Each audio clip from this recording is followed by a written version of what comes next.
Waves crash on the beach of an endless sea. In them you hear a voice, a beckoning lure you have heard so many times before. It is the song of the horizon. She calls to you. She sings of endless wonders and untold horrors, of golden promises and dire warnings, and you know her song. It has always been there. Listen, can you hear it? The wind is in your favor, the tide is rising, the sea is yours for the taking, and your ship awaits. Fair winds and following seas, brave mariner. May fortune find you when the horizon calls.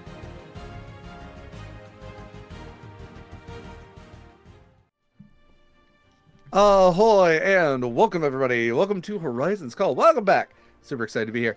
Thank you as always these lovely people for joining me. I'm gonna have them introduce themselves and say a little bit about their lovely selves and their characters. Before all that, I should say hi. How are you? Ahoy and avast and all that. My name's Derek Sword. I am your GM for this game. I use he/him pronouns. I'm very excited to be back for another episode of Horizon's Call. Okay. Yes. So before I have these other people introduce themselves. I do want to say a couple of things. First of all, this game is a Sword and Key game. Hi, that's the channel. My last name's Sword. You kind of see the connection. It makes sense. We stream a bunch of games here on Sword and Key. We actually have, in the month of October, a bunch of games upcoming that some of you were lovely enough to submit a casting calls for. Very much appreciate that. We have cast those games. I have reached out to those people. So thank you for applying. Actually, there's one person I have not been able to reach out to just yet. I still need to do that. So there's still hope, I guess, if you have not been cast. But there's always hope for the future. I'm rambling. You can find all of Sword and Key stuff at beacon.ai/Sword and Key. You can find our affiliate ships, our ongoing philanthropic endeavors. The month of October will be in support of NAMI, National Alliance for Mental Illness. We also raise money through our game Zenith for PCRF.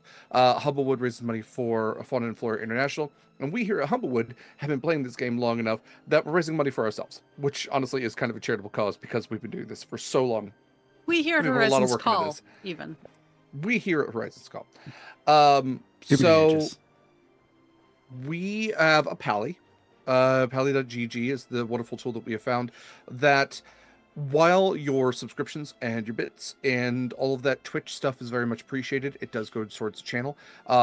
Maybe one day if the channel ever breaks even, it gets into the black, we can pay our players out of our own pockets. That has not happened yet. So Pally is the tool that we have found. Basically, in lieu of that kind of stuff, which again is very much appreciated if that's your option. We appreciate your Bezos bucks if you have that Amazon free subscription. But if you have a couple extra dollars sitting around, if you appreciate what we do, because everybody here is not just a player and a performer, they are also a producer in one way or another. Shout out especially to Mayor today for production work. Shout out to Kaila for doing production work. To Eva for doing production work. To Mikyl for doing artwork. And then I just sit my ass here and do some music sometimes. So you can go to pally.gg. The link is in our chat. It's also on all of our socials. And toss a couple of bucks our way. If you hit certain brackets, essentially, it gets... Sorry, I've done this before. If you hit certain levels, you can impact our game with crits, advantages, black spots, complications, things like that. And everything that you are generous and able enough to tip us gets evenly distributed. Okay. Also, I think that's it, right? That's the main stuff. That's the Pally, that's the Sword and Key stuff. I'm gonna stop talking for a second. Mare, please, who are you? Who are you playing? Stop me from talking. Hi, I'm Mare. I use they, she pronouns, and I am playing your lovely centaur Acacia, who is a soul knife rogue star druid who is very surprised that they jumped into lava. That was not pleasant. But hey, new plane. Who dis? Yeah, new plane. New plane, who dis? I'm wow. Yep. It's not a Boeing, it's a plane of fire. Which, well, anyway. Eva, say a little bit about yourself. Hi, hello. I'm Eva. My pronouns are she, her. Today I am playing Winnie, also she, her, who is your sea elf, alchemical artificer, mini bard. And by extension, also her homunculus, Little Jeffrey, who is a mechanical were shark. Why the question mark? That's upsetting. Why the question mark? Don't worry about it. What part of him is organic? I am your god. I have to know. The love part, Derek. The love Yeah. part. His love is organic, which means he's just swallowed a human heart. Great. God, I love him. Okay. Oh, he's swallowed more than that. Yep. All right. Well, as Eva continues to Frankenstein, move over to Michael. Hi, fam. I'm Michael. He, him pronouns. I'm playing Proximus, the Triton Shadow Sorcerer, Oath of the Guardian Paladin. Yeah, nice to be back. Hi, everyone. It's nice to have you back. Special shout out to Michael, as always, for the incredible artwork that he does for this game and many of the games you see here on Sword and Key. Excuse me, including Humblewood. Also coming up, if you haven't seen it yet, the Zenith artwork is just so hot, just so out of this world. Incredible. Please check that out. You can check out all of Michael's stuff on our Discord, which you can also access through our beacons. And yeah, throw some love his way. Michael Sandoval, Michael, not the way you think it's spelled, Sandoval on Instagram. Definitely check out his stuff there and on the Discord. And last but absolutely not least, Kaila. Hi, hello. My name is Kaila. I use she, her pronouns. I play our Siren Storm sorcerer, Scarlett Shores, who also use she, her pronouns, and am glad that my boyfriend's not dead. I'm also glad my boyfriend's not dead. Wait. Does he even Eric and I had the immense discussion the last week, or the last time we played, of if Scarlett could call Marcus's father daddy, and if it would be appropriate or not. Nope. I had to share that all with you. No, I am a firm believer that the first time you meet your to-be in-laws, referring to them as daddy and mommy, will get you weird energy. That said, you can always call me daddy. I'm okay with that. We have that kind of relationship. And I'm speaking literally to the camera, to everybody. We have that kind of relationship. Okay. I believe we have a recap. Eva, the floor is yours. But I was just clipping. Oh, it's fine. Okay. Okay. When last we met, it was weeks ago, and Winnie doesn't have ADHD, but Eva does. So, here's what happened. Look, we were in a fight for a month, at least. It was like 4 whole sessions. And it probably lasted I think technically less than a minute, but it was hard. Scarlett died like 3 times. She's okay now, I think. Okay, your boyfriend died 3 times. Someone went down a lot. But it's fine because last time it was gross. Like somebody's head exploded, which was not little Jeffrey's fault. But yeah, the king kind of just like melted, or burned up. It was mostly like a melty, icky thing. And the dragon alchemist was slain. But I guess the really important part was that, dramatically speaking, Marcus got yeeted into the lava. Magma? That's a question for another time. But it was very sad, and there was the thought that maybe he would be okay because he's like a fire genasi and stuff, and like it's just lava. It's like a warm bath to him, right? Except again, he had sort of died 3 times already, and lava doesn't work that way, it turns out.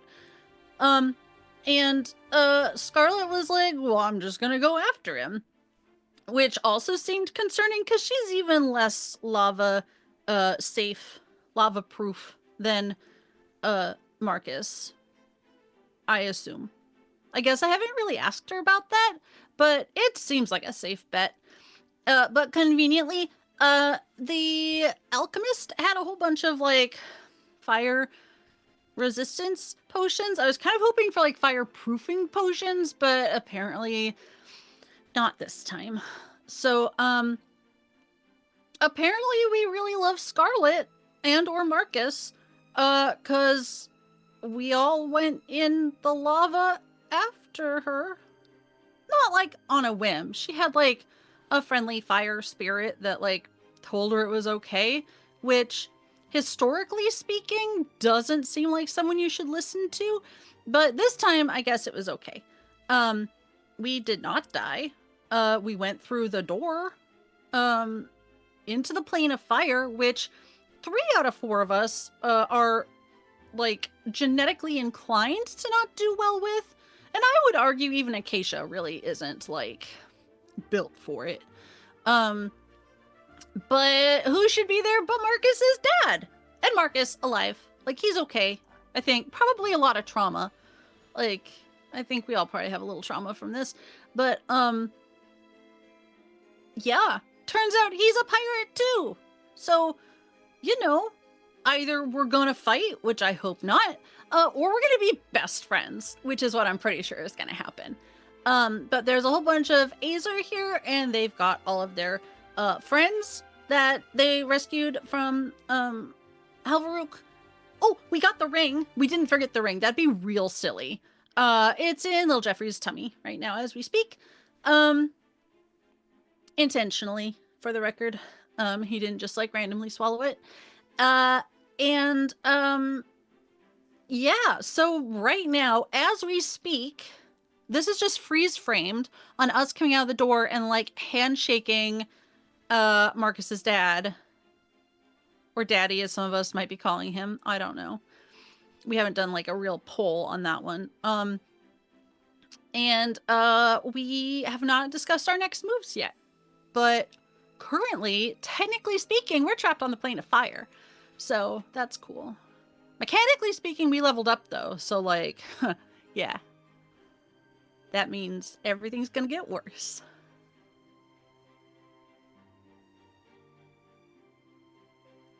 Okay. I'm sorry, All right, did I miss something? I was making sure you were done. No. That was a good little sign off. I Never. didn't want to interrupt you. Yeah. Very well done. Please enjoy your point of inspiration. Hell yeah, as can't you wait even to noted, forget about it. Great, love it. So there was a place in your character sheet to click and have it show up. Yes, as even noted, the party has leveled up. They are in the plane of fire, and yeah, let's get started here. So, you all look around to the elemental plane of fire. It's hot. I think that goes without saying. As you all are standing on what essentially is just this tightly packed collection of molten rock, because the planes are weird to me, and this is kind of my thing about them. The planes are supposed to be only their thing. But if it's literally all fire, then how do beings like walk on and exist in it? There's supposed to be a city of brass. The very existence of brass also negates the fact that it's all fire. You know, there's supposed to be an issue with like the plane of water has islands on it, but islands are land. So how does that work? And the thing I've come to terms with is that the elemental planes are not perfect. They have flicks of each other that kind of like paint splattering onto another canvas, like they bleed into each other because they're all come into contact. You know, the plane of water comes up against the plane of air and creates a demi-plane of the Frostfell, the plane of ice. On the other border of the plane of water are the mud hills where it comes into contact with the plane of earth. So it's not to say that, you know, it is purely this, purely that. So you do find yourself not standing on fire, but standing on this very hot rock. And as you look around, you can see that there is, in fact, the City of Brass. I'm not sure how familiar any of you might be with the Plane of Fire, so let's actually do it's going to be a history or arcana check. We'll get this from everybody if you would like to see what you know about the place where you are. History. Do I get advantage for dating the fire genasi? I got a nat 20 Sure. for 31. What the fuck? I got a 14. What do I Okay. know? Everything, and I'll give that to you here momentarily. I thought I had. When he just starts cackling. That's I rolled a 7 with a -1 modifier, so that's 6. okay. Proximus. Proximus, Proximus's this history is- is -1? -1. He's a himbo. You said history or remember? Kana? Baby boy. That's doesn't know both. anything. That's both. I will Mine's still lower remind than Whitney's. everyone that I have an 8 in intelligence. So Himbo. I Himbo. rolled a 26. Hell yeah. Okay. All right. So somehow Scarlett knows even more than Winnie does. Okay. I Proximus. thought Whitney like, rolled a 31. I thought it was a 21. 31. oh yeah, she got a 31. nat 20. Oh, okay. I misheard. Okay. In that case, yes, Winnie and Scarlett are like, Winnie, you know exactly like what pathway you just stargated or slidered yourself into, to reference as many portal things as possible. Um, but you look around and Winnie and Scarlet, you can kind of like almost piece together where you are. You've seen maps of the elemental planes from those who may have journeyed to them. Marcus had one that he might have showed Scarlet in the past, and you can see the glittering towers of the city of Brass up ahead in the distance, just gleaming off of this like red and yellow sky where these crackles of lightning kind of shatter through the smoke clouds that lurk above. You can see the great sea of flame, the sea of fire that extends outwards. You know that beyond that is the great conflagration, which runs up right against the plane of air. The sea of fire itself having islands within it, countless little dots of lava rock, or I guess the difference between lava and magma. Magma's underground, lava has reached air. So technically, Winnie was both right and not right, because it hasn't like come out of the volcano, because you were kind of inside the volcano, oddly enough. But it did reach air, so hey, both right. But you can see that there are a number of large metal and wooden ships kind of like docked. You're not at a port as far as you can tell. They're kind of like anchored by these long chains, these spike chains that have them kind of pinned to the ground at several points. And they have these long running boards that lead up to them. So you can see that there are about 5 ships, and they are these massive dreadnoughts with these sails that somehow aren't burning in the literal fire sea that they are sitting in. You look off further to see the cinder wastes to your right, where you can just see these long expanses where bursts of flame pop up periodically. And further to your right, you see this great mountain range, taller than any mountains you would have ever seen on the material plane, that reach up almost beyond the sky, these different peaks that you would both know as the fountains of creation. You know that if you were to cross the cinder waste, you might eventually reach the plane of magma, and then eventually the plane of earth, where like great gemstones are held, and the jinn that live there kind of rule over their kingdoms.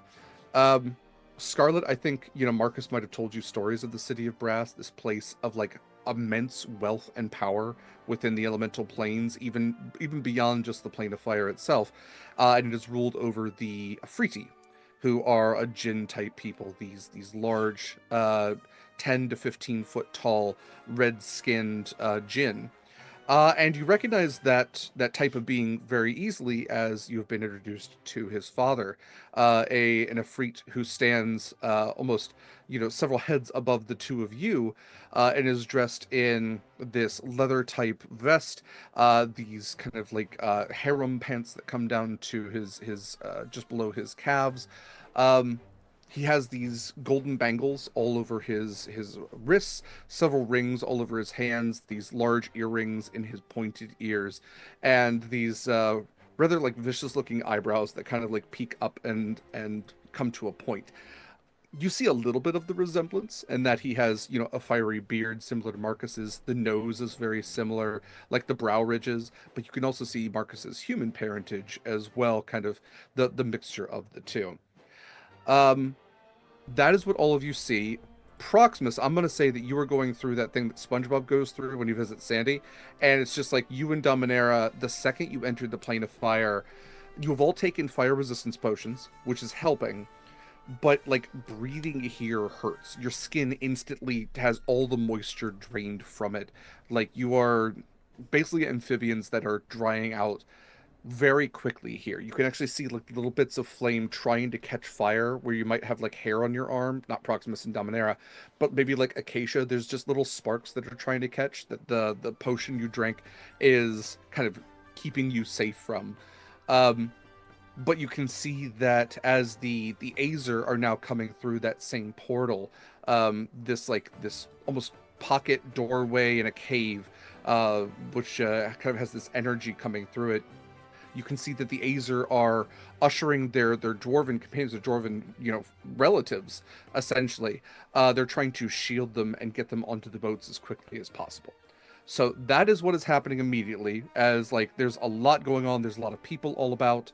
What would you all like to do? I don't know about everyone else, but I'm kind of letting Marcus take the lead here because this is his pops, and I don't know why we're here other than besides like meeting up with Marcus and making sure he's alive. So Okay. Yeah, Marcus has already like taken Scarlett's hand, introduced her. His father, this taller Freet, has this very broad smile with these fanged teeth, and like these gleaming white teeth, and he looks down to all of you. Ah, yes, hello. My name is Barback. I am. It is my immense pleasure to make all of your acquaintances. Um, Marcus has told me much about all of you in his time here. Um, you all need passage back to your material plane, yes? That would sure be handy. kind of wanted to check out the library in Halvaruk, but I'd get back to. Oh, I can send you back through with a friendly fire elemental. Otherwise, I can be of many hands to you. Out of character, I thought he said friendly fire. Yes, Technically he as did, much friendly but- fire as, yeah. as I can give you. But I guess I look over at Winnie, Scarlett, Proximus, and, our other NPC allies. But I guess if we do go back to Halvaruk, we gotta deal with all the,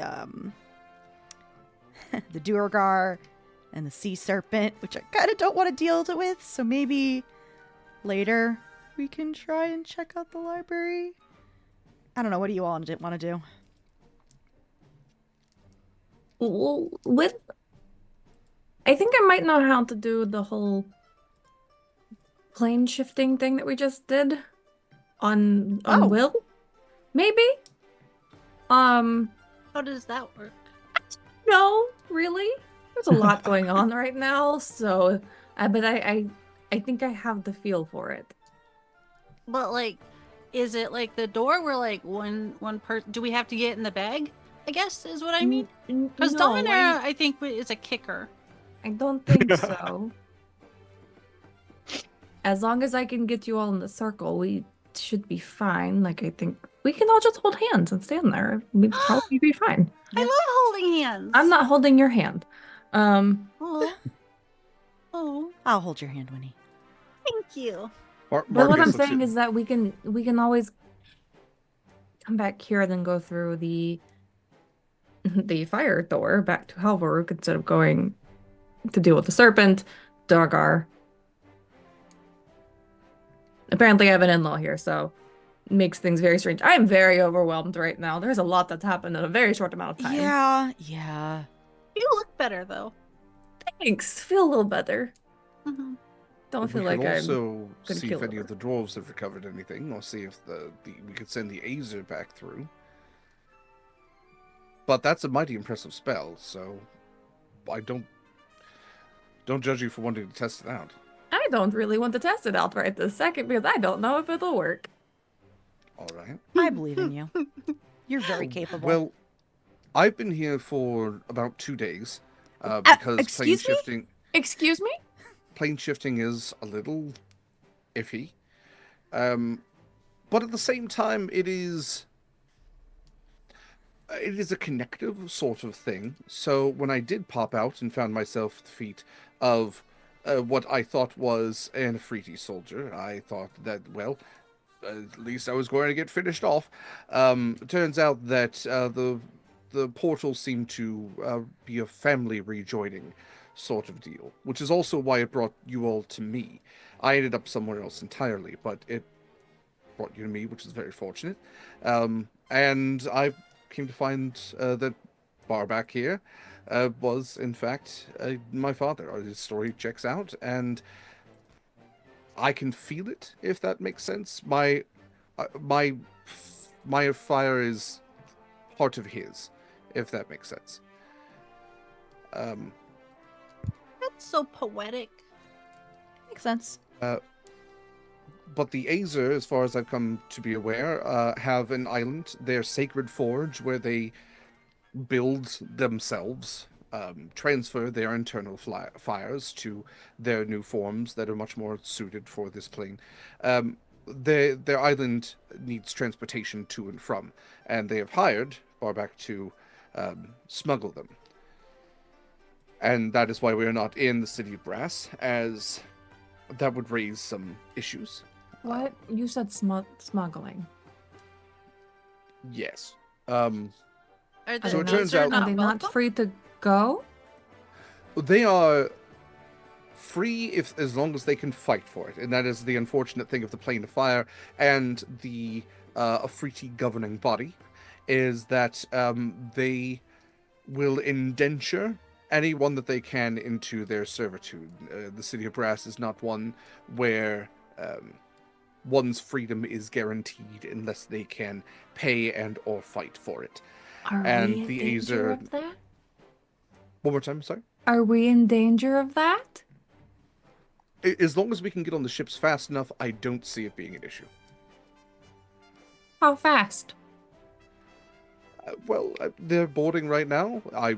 He's looking out towards the horizon. I don't see anyone coming from the City of Brass. I think we might have made this just fine.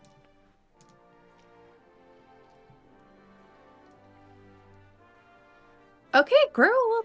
What are we doing? Are we going or are we plane shifting? We have two options. Well, we have more than that, really, but What do you all want to do? Do we want to? What do the three of you want to do? Do we want to leave now? Get the ring back to Rollin? Start heading back towards Phoenix Landing? Or what? How often are we ever going to be in the plane of fire? True. yeah, I've got some questions. How tall is Marcus? Marcus is like 6'1". Okay, so Proximus just walks over to Marcus, and as they're all talking, he just back hugs him, just arms around his back, and holds him tight. I thought we lost you. It is good to see you, and this is so confusing, but I'm glad you're back. And then he Glad to pats be him on the back as back. He'll take a couple steps back and he's like, well, whatever you want to do, I'm okay with everything. If we want to stay here, it's just drying out my skin.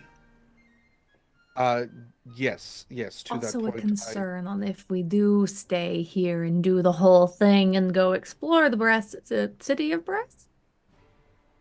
City of Brass. How are your fishy friends going to do? My skills are drying out. It's pretty gross, honestly. Yes, I was hoping that the fire elemental that you sent down would return the message, and I'm glad it did. He turns and says thank you in Ignan, so it sounds like this crackling of fire. I did prepare these for you, and he holds out a series of blankets that kind of have they seem like cloth, but also metallic. Kind of like Did Marcus like make us ponchos? They're not ponchos. They are blankets. So he drapes it over you, and you feel this from where you were, this intense sensation of cold as he kind of drapes it over the top of your head, almost very like shawl-like, and puts one over Dominera, puts one over Proximus, Winnie, and then like drapes one over like a horse blanket over the back of Acacia. And it is this like very soothing kind of like cold, especially from where you are. It kind of normalizes you a little bit. These have a slight magic quality that will keep you from experiencing the most intense heat around here. It's not going to protect you from like dragon fire or anything, so get that out of your head, Winnie. But I hope this This is an academic question. Reverse academic engineering. answer. It will abate somewhat. We're actually getting the dwarves into a regulated hold of the ship that will keep them safe until transport to, again, the sacred forge of the Azer. Not gonna lie, I kind of want to see the sacred forge, but kind of It would be pressing nice. question is, so we just got here, but how long have we been here vis-a-vis the outside world? So do The we material have a plane? way of knowing what time it did on the material plane? Why don't we try send to- Connery? Can we send sendings There's a through planes? there's a small chance of failure, but you can. I got the sending to Marcus. It's true. Doesn't hurt to try. Okay. What does your sending say? The most concerning question. Do you want me to? Marcus, what time is it? Do you want me to send it, Date. or do you want to send it? Send it. I trust you. Okay. I'll send Connery. Hey, how long have we been gone? Ended up on the plane of fire. We're alive. Got the ring. Not sure when we're getting back. Well done. I hope that covered fucking everything. course you did. Wait, sorry, what was that? It was a fucking course you did. Glad you have the bubble. It's been...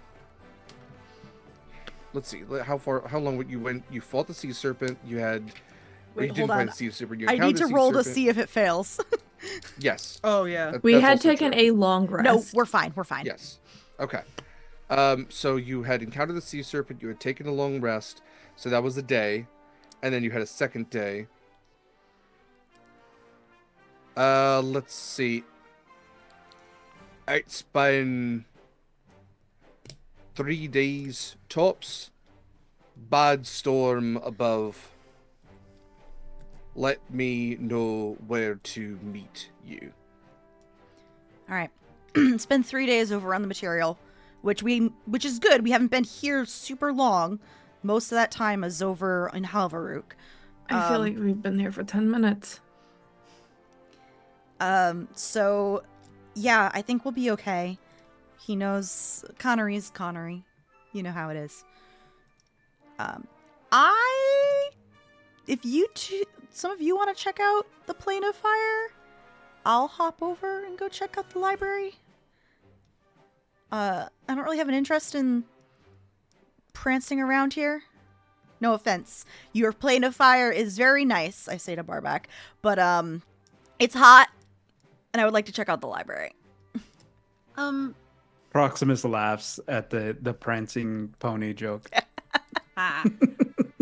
Is it safe though? Because now there's even fewer dwarves in Halvaruk, and just a lot of people who are probably gonna be really mad at us.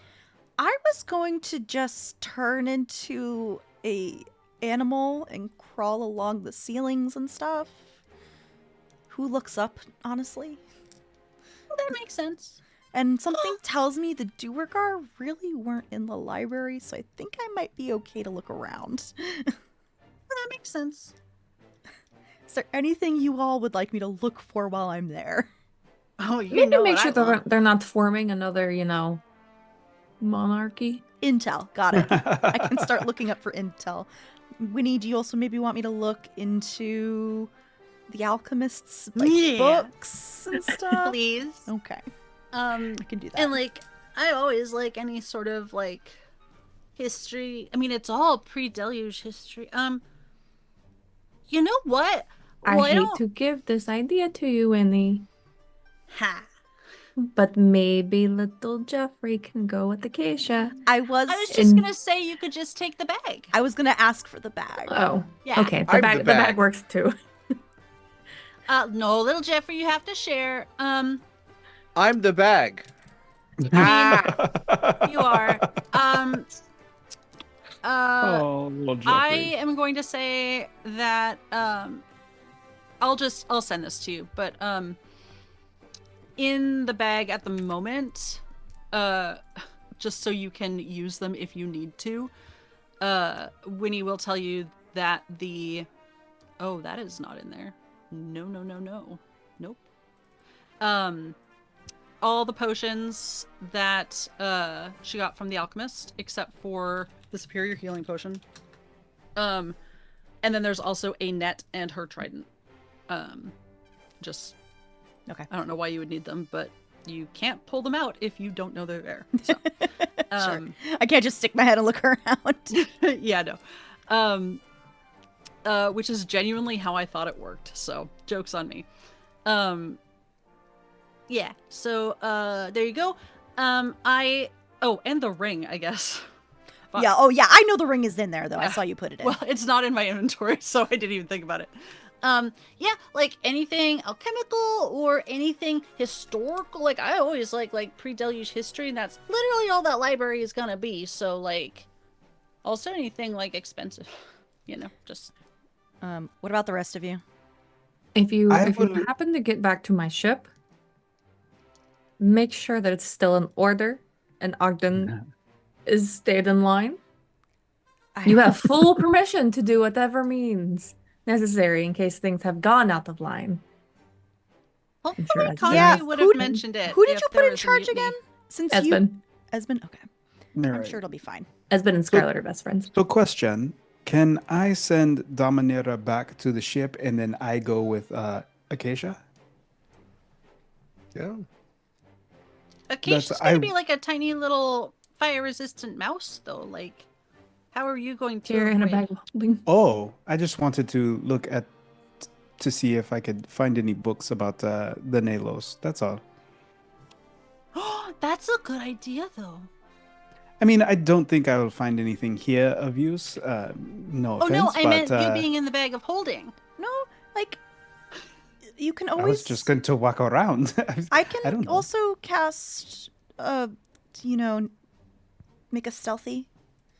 I can be invisible. Yeah, we're fine. We're fine. We'll Yeah. be good. Okay. That way, Dominera can make sure that Ogden is staying in check, as you say. How is Dominera getting back? Oh, I don't know. I thought there was a way. I am Th- hot. I am tired of being here. Who is that giant red man? It's Marcus's father, or guardian parent person, the one who birthed him. Not birthed him. Part of the genetic makeup. Well, we don't know. No. That's true. Oh no, Winnie rolled a 31. Maybe she does know. You roll a miss. I just You know how I Denashis are born. I misspoke. I was gonna ask Dominera if you hadn't been listening this whole time, but then I guess that's not really like your deal, is it? Like, She grabs you by your Nerian armor and pulls you in. She goes, I- I am always listening, Vinny. And you then you talk know too the much. answer. Winnie, never mind. Is there any? I see Winnie's feet have left the ground. Exactly. Yeah. Are you gonna put me down or are we gonna kiss? Because like, But, one of the two. she's like a little angel. I'm She's into got, it a either foot way. kicked up. Yeah. yeah. I Both look feet at- are just kind of kicking. I look up at Barback. Yeah. Do you need us all at the same time to head back over to the material, or can it be He's- one by one? Like, I don't want any of you.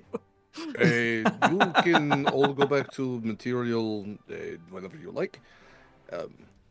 I understand it is not good place over there, but live best life. Well, can you just send back and I point to Dominera Sounds like we're splitting the party, basically, is what we're doing.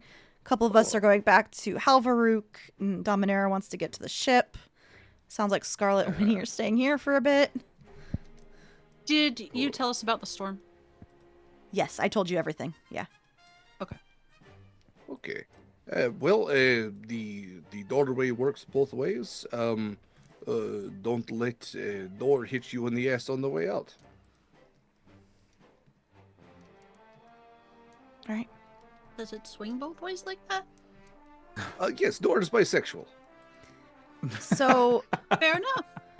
whoever's going to material, go through back to Halvaruk, and I guess we can all come back here when we're ready to go back to the ship? 'Cause I don't want to go past that sea serpent again. I agree. I mean, I have questions about it, but like, I got other things going on right now. Okay. Well, if Dominaira's going back to the ship, right? Maybe Dominaira? Yes, I would like to get out of this place as quickly as possible. If there is any sort of magic you would like to do to me to make that happen, please.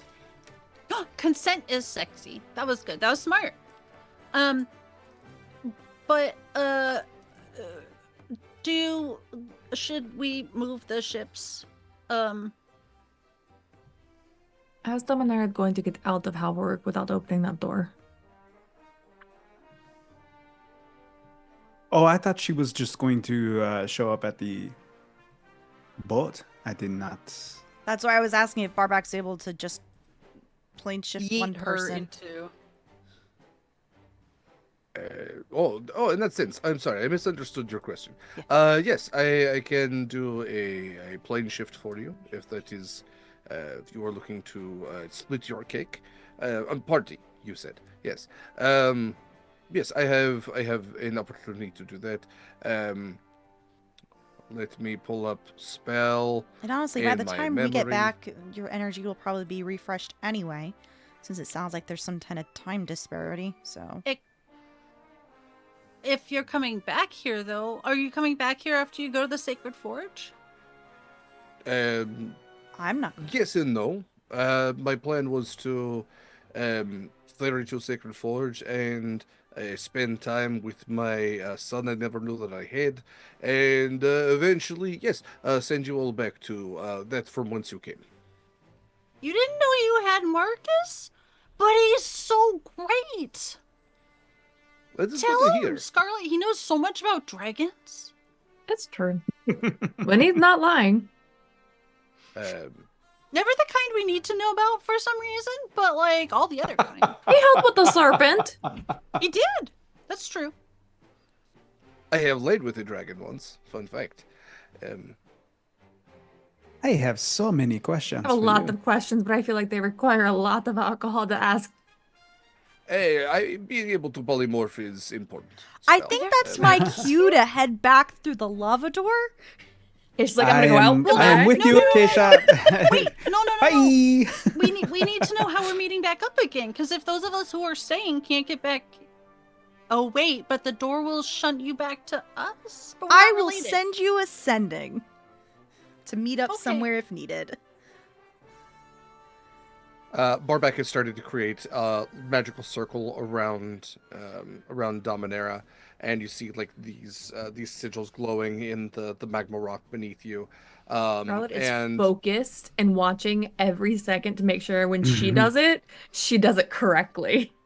I was about to ask Scarlett a question, but seeing her focused, Winnie is instead gonna just say to Dominaria, they don't need to wait around in the storm if that's what they're thinking of doing. Like, they can leave and come back and we'll meet up later. Like, go. Okay, where are you going to? Specific boat? What's it called? Cross's Mercy. Redemption. Oh, okay, all right. As opposed to Either the one. Atlantic boat. One of the other. It doesn't matter which one. Well, I need to be specific. He's like counting his fingers for some reason, and you see like extra like sigils starting to come up. And then we've got to take in time dilation, wind speed, 0. Mm, Probably the Okay. Mercy to make sure about Ogden. everyone say farewell to Dominion or whatever her name was. Farewell, Dominion. By Dominaria. She gives you like the dirtiest look as you watch her just like Star Trek dissipate and the runes disappear. Okay. Yeah. Dominaria is no longer on this plane. We could still go back to Halvaruk through the fire door, right? Yeah, absolutely. Cool. How long does that resistance potion last? I think it was It's effectively, I think, a day. I think all potions last 24 for a hours. day. Okay. Yeah. Cool. Yeah. And there's, if we're safe in the ponchos, I'm sorry, that's just what I'm going to call them from now on. When he has cut little slits in the sides of it and just stuck her little arms out. Yeah. Yes. Yes, Scarlett has made a snuggie, or what are they called? Oogie. Oogie. An Oogie. Oogie. No. The fucking Oh. the blanket that you Oh, wear on yeah, the that's a front. What am I snuggie. thinking? Yeah, that's a You snuggie. had it That's a right. snuggie. Okay. I'm not okay. made a snuggie. If anything, I Not would that make a attitude. poncho like Winnie. Okay. There is there's 4 fire resistance potions in the bag of holding. Yes. Oh wait.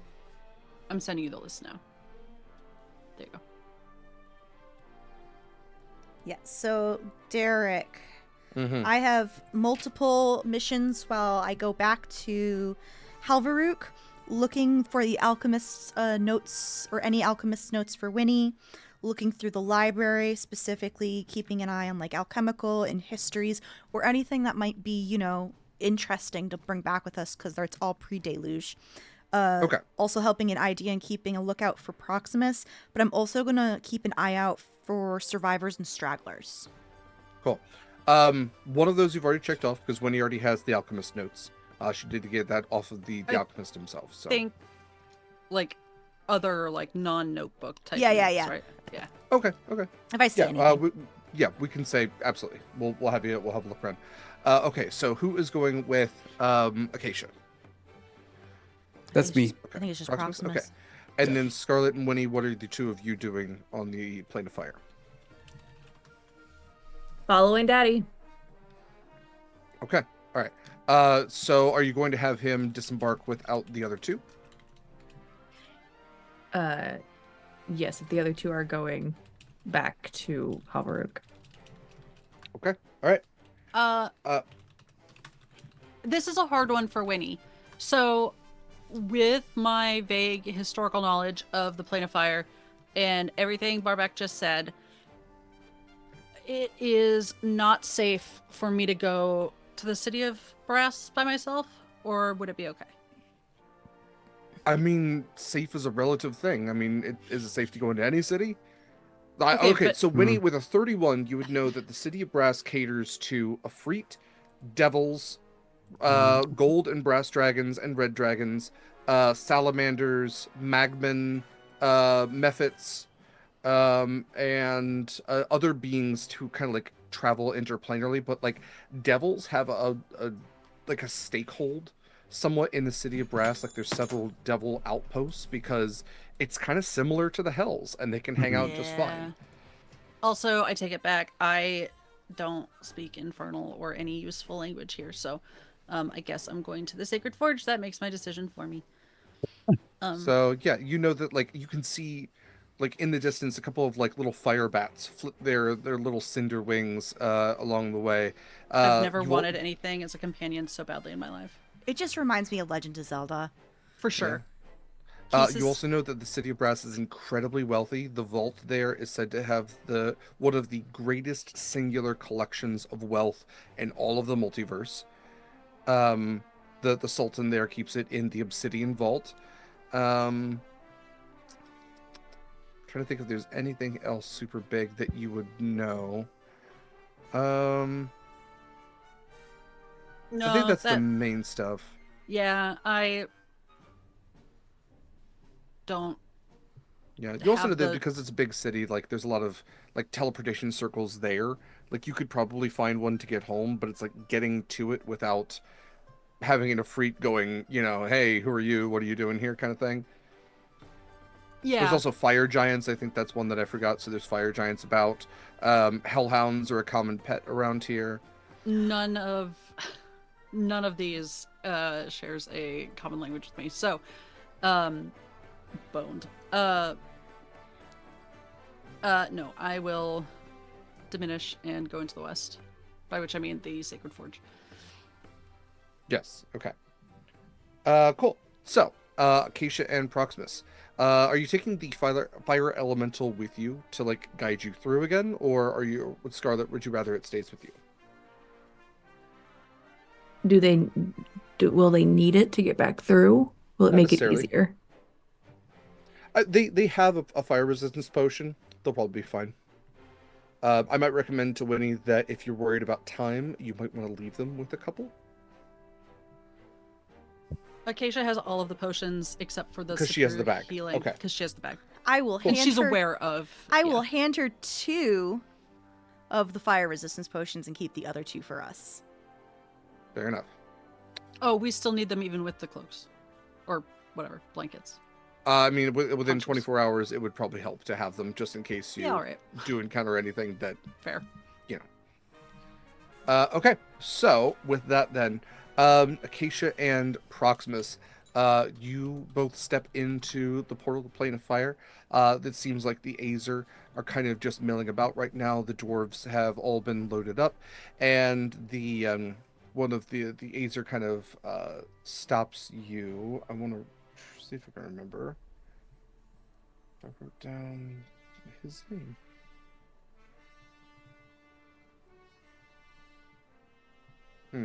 Weirdly enough, I did not write down the general's name or the king's name.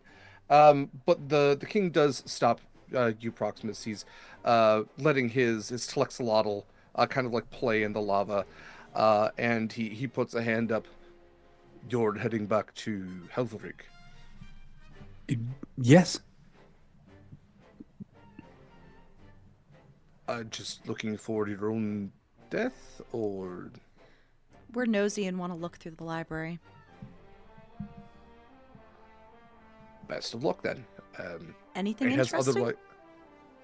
in there that I you might wanna- remember the library being a place of illumination and great knowledge during my final days, but I can't tell you what's left after several hundred years of Durgar occupation. We're hoping they didn't find it interesting. Fingers crossed. Yeah, fingers crossed. And we're also Cold going to keep an Iron eye out for also stragglers. I appreciate that. I believe we have gotten everyone, but just in case. Yeah. If you do find any Durgar, their fate is sealed, and it's up to them to figure it out from here. So, do as you will. Yeah, we're not going to interact, right, Proximus? Unless we No, really no, have that to. is not. That is not the goal. Yeah. I plan on being like a rat or something most of the time. And I plan on being invisible. All right, so Winnie, Scarlett, the mind link will likely disappear as soon as we cross planes, so I'm just gonna link up with Proximus, and if you need us, send us a sending. So, Sounds good. Be safe. Proximus, hold on. I'm gonna use my Psychic Whispers. I think it's a D6 right now. I think it's I'm sorry, Gorm Cold Iron was the Dwarven King's name. It was further up than I thought. And is it Axel Grimsby? Oh, I don't know if maybe you didn't see my messages. Is it Axel Grimsby for the general? Yes, I believe it is. Proximus, our mind link is going to be 3 hours. I'm going to cast it when we get over, but it'll be 3 hours after we get over there. Yeah, I am confused about how time works, so I will cast invisibility when we get there. Do you need it, Me? Acacia? No, I'll be okay. Winnie Okay. has a potion invisibility in there, and I'm just going to probably turn into something. Actually, Okay. let me just turn into it now. and I'll go with Wait, you. wait. We had a long rest. I can give you something else too. Think about what you're turning into, and then I will give you tasty things. Okay, I'll just wait. Which potion am I keeping? You DM'd me? The giant one specifically. But I mean, honestly, if there's something that you need, No. I was just gonna keep everything except the 2 fire resistance that. Oh, I meant gave like you. after you get back and like you give me the bag. Oh, back I and see. Stuff. Yeah, but I mean, like honestly, whatever you need, use obviously. Okay, so because I long rested, you also have a potion of an elixir, of healing, Thank you. and a what are you? Oh god. An elixir of transformation.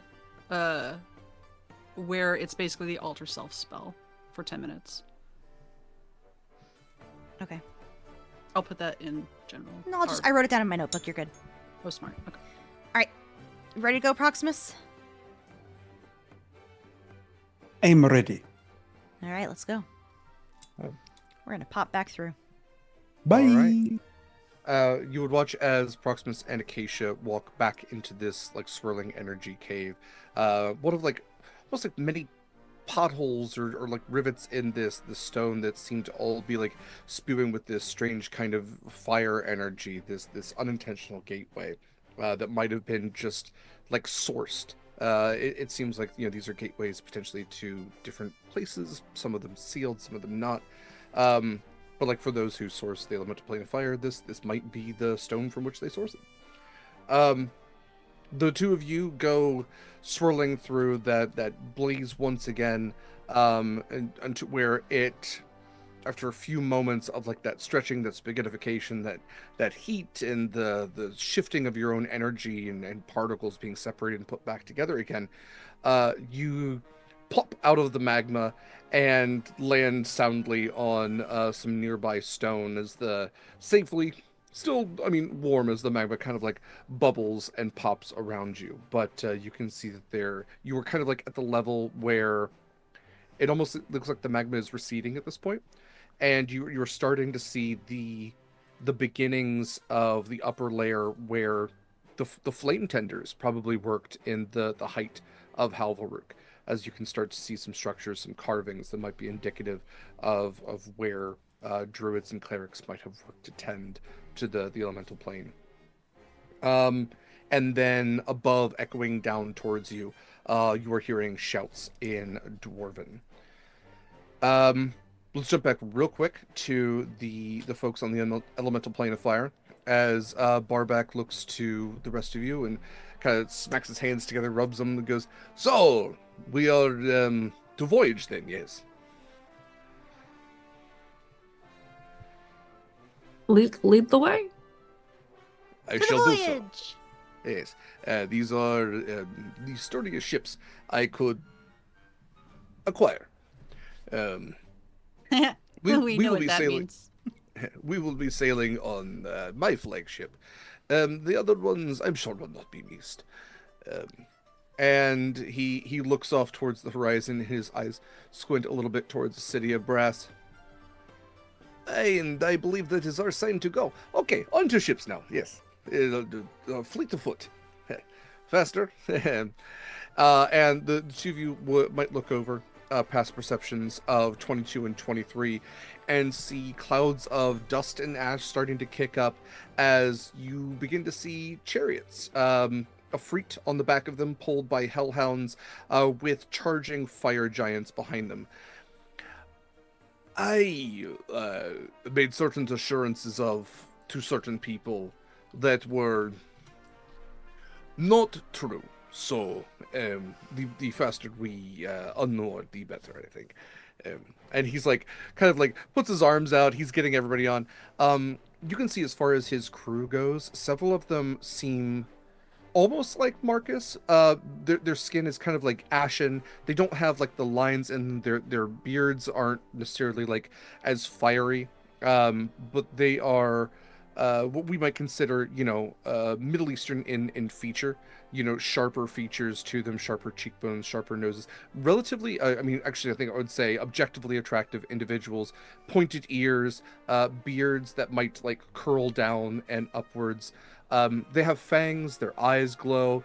Winnie, you would know that these are Jan, Jann, and these are like a lower type of jinn that are almost indiscernible in certain times from like half elves or humans, but very attractive ones.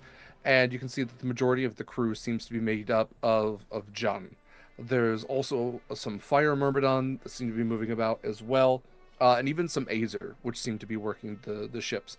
And the Azer army has taken to the other ships as well, which the dwarves are on board of.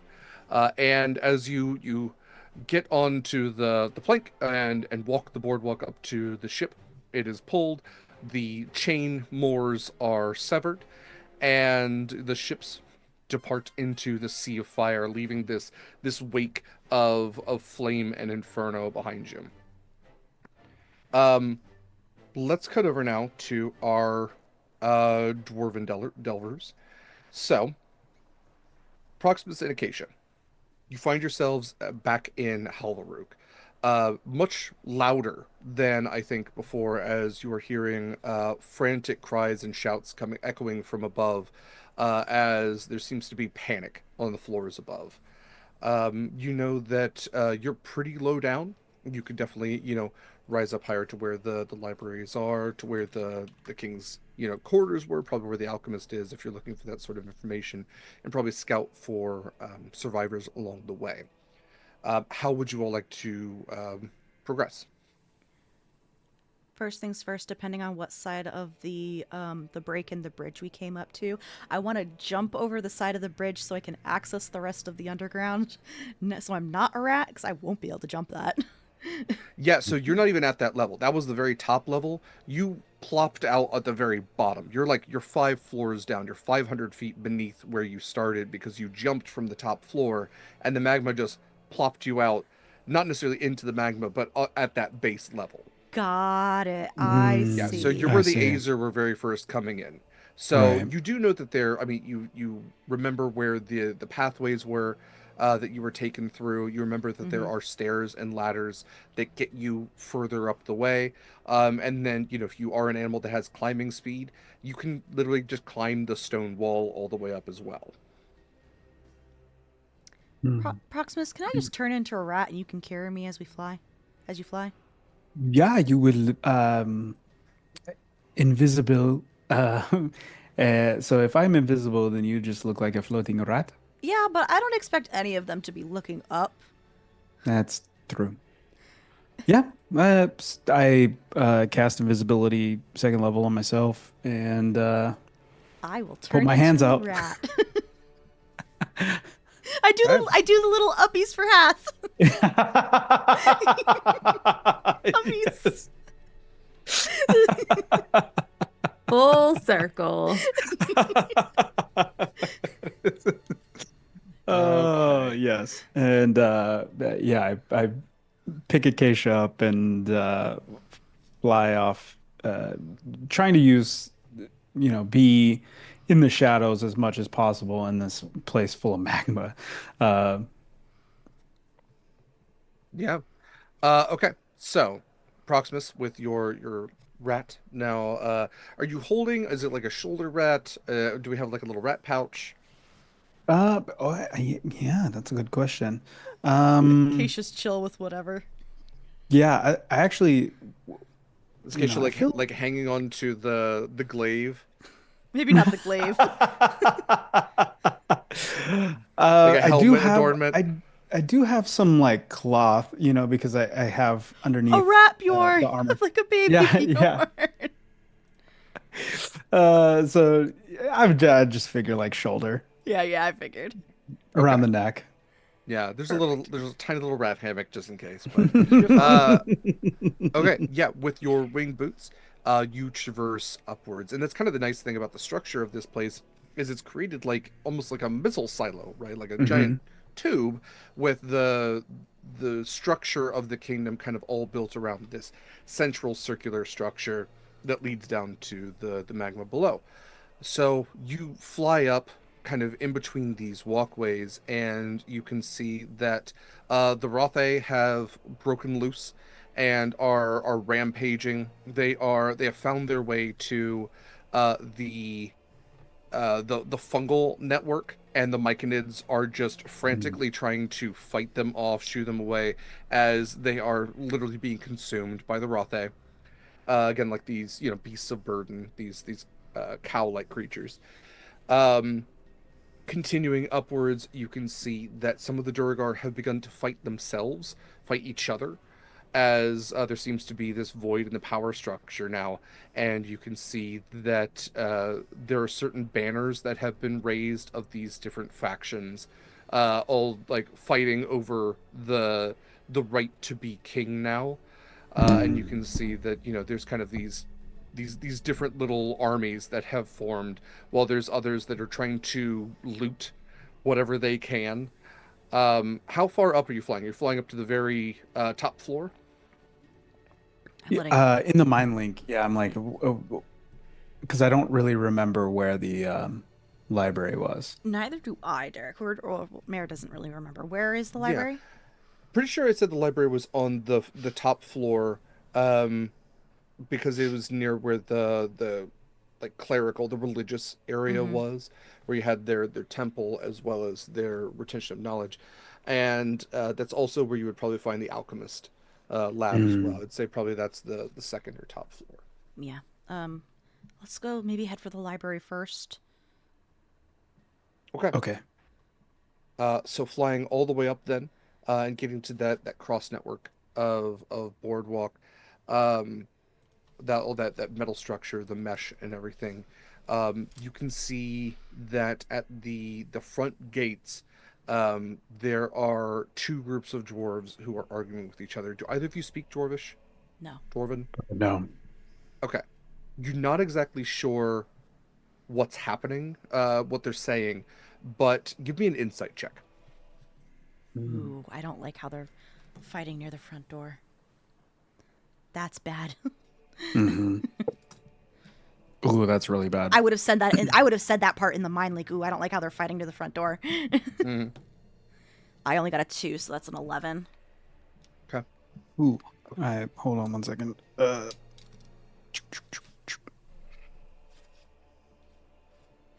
You said insight? Please. That is an 18. Hell yeah. Okay. Proximus, you know what it's like when you can see one phalanx force defending itself and another force trying to get past them. These are two opposing forces, and while you're not sure what exactly is being said, it looks as if there is a structure of about 12 dwarves that have stacked up in a phalanx formation in front of the door, like spears pointed towards another much larger group of Durgar, about 35 of them, that are not in any formation, but there seems to be one that has stepped forward and is pointing and yelling something at the other group. It seems as if the group of 35 or so is looking to get out. Oh. This is just a guess, Proximus, but are they doing what I think they're trying to do? Well, I think they are. Yes. Okay, so maybe we make this quick. Well, we'll be okay. Oh, We yes. we could breathe underwater, but let's maybe make this as quick as possible. Yes. The water pressure, along with hitting something very, very hot, is going to cause. Oh, that'll cut off our escape into the plane of Correct. fire. Correct. That's what it is. Yeah. So we should be as fast as possible. Yeah. Okay. Okay. So having seen that, Proximus, with a little more haste to you, you go flying off towards your left, towards where you had seen the temple before. And going through here, you now can see in much more stark detail the temple to Moradin, the temple that the dwarves of Halvaruk originally had intended. Some of the statues have been broken or defaced. The statue of Moradin remains intact. But you can see that the Duragar have like used some of the statues as target practice in the past with chips in them and weapons kind of strewn with bent blades and things like that as they tested the weapons against the stone. You don't really see anything in here besides some black blood and some chaos, few dead Duragar. Going further into the library, which is past that, you go through this arched door in the stonework. It has these heavy metal doors that are open, that you presume could be closed, with some effort, kind of bolted from the inside. And within, you see the reliquary of wealth that is the Halvaruk Library. It has these probably about 24 long rows of metal bookshelves that are geometrically built into the structure of this room, with these long ladders and kind of like walkways that allow you to reach all of the different levels of them. So I know So we're looking heaven. for alchemical. I also I'm sorry, want one more time. what? So heaven is Yeah, what heaven. you're- Before we start looking, Proximus, can you do a quick sweep through the room to make sure there aren't any Duragar factions in here hiding out? Yeah, I'd also can I open my eye up to see if there's anything ethereal in here? I just want to basically just clear the room, if you will, Sure. of Yeah. I could do a So divine sense also for Yeah. any because I imagine that we're looking for specific Stuff. things, Yeah. but yeah. So if there's any hallowed spell or it says detect good or evil, Yep. celestial fiend or undead within 60 feet. But as he flies Okay. around, I'll also keep an eye out for enemies or survivors. Sure. No, go ahead and give me a perception check. Mhm. Proximus with advantage, please. Okay. 28. Okay.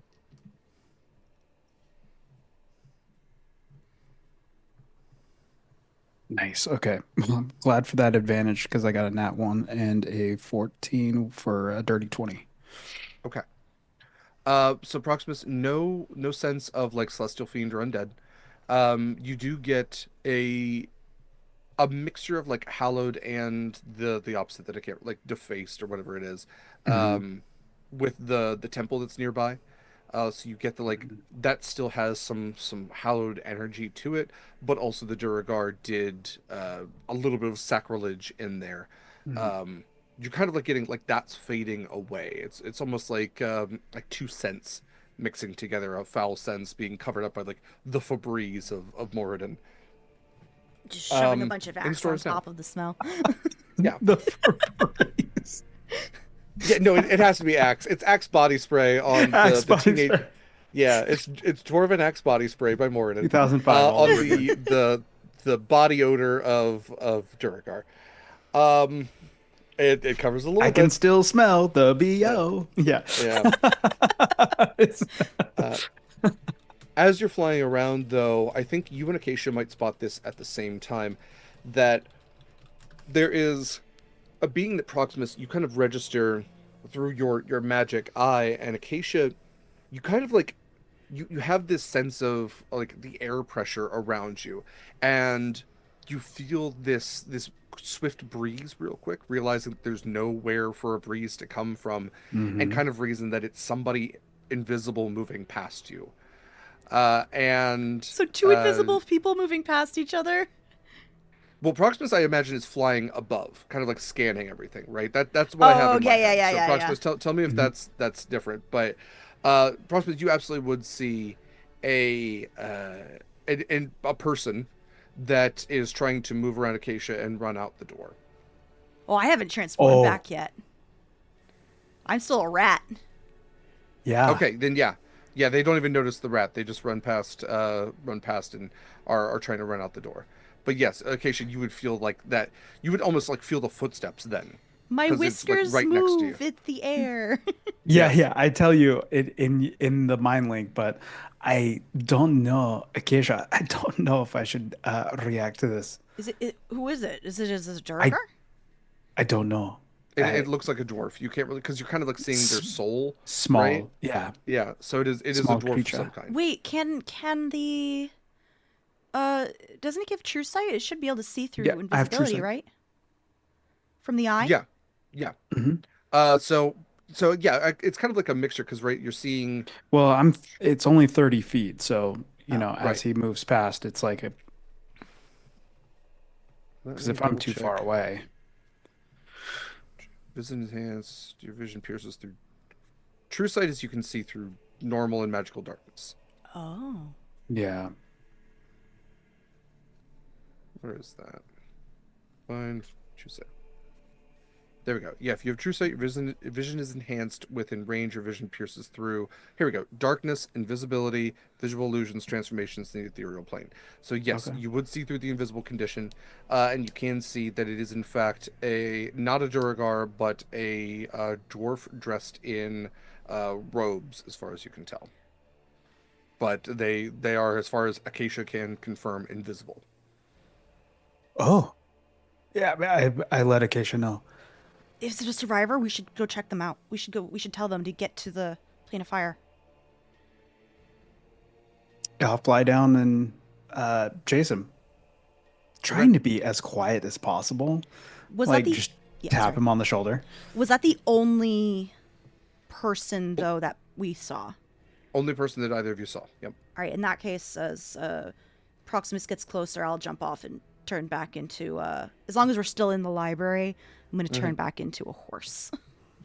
Okay. So Horse Acacia now in the library. Proximus, give me a stealth roll with advantage since you're chasing after this guy. Were there any other the Duragar that were close by, or is this a pretty an area of the lib? No one's really coming towards the library. No, from what you could tell, there was a skirmish here because you saw several dead Duragar near the temple. It kind of seems like the Azer cleared out everyone that they could. Yeah. So 15. Oh, sorry. yeah. Stealth. So, yeah. So while Proximus is stealthing, I'm gonna be like in a loud whisper, not loud enough to like echo down the hall, and be like, "Hey, invisible dwarf wearing. I'm assuming you told me he was wearing robes. Wearing robes. You shouldn't be here. You should be in the plane of fire. Didn't you hear the evacuation earlier?" Proximus, with that stealth, you can see that the dwarf has gone to the temple and is hiding behind the altar. Though invisible, like you can see, he's kind of peeking out, and like even from where you are, you can see him shivering. He's kind of like looking past where you are because he can't see you. What would you like to do? Um, I can break invisibility. That's fine. I'll make myself seen, but I want to, as I appear, both hands up. Hey, we are here to help out if you want to go with your kin. Am I able We to can help follow? you get there. If I hear Do Proximus, not can I? break. Yeah. Yeah, do not break your invisibility. I see you, and I point to my eye. I see you. I just don't, we are trying to get everyone out that we can. And if I hear Keisha, what were you saying? Proximus, can I move to where I hear him? Because I can't see where the guy went, so it's kind of yelling Sure. into nowhere. Yeah. Can I follow where I hear Proximus? Yeah. Yeah. So you go trotting up. It's not very far. He didn't run very far. Yeah. Proximus, give me a persuasion check with disadvantage.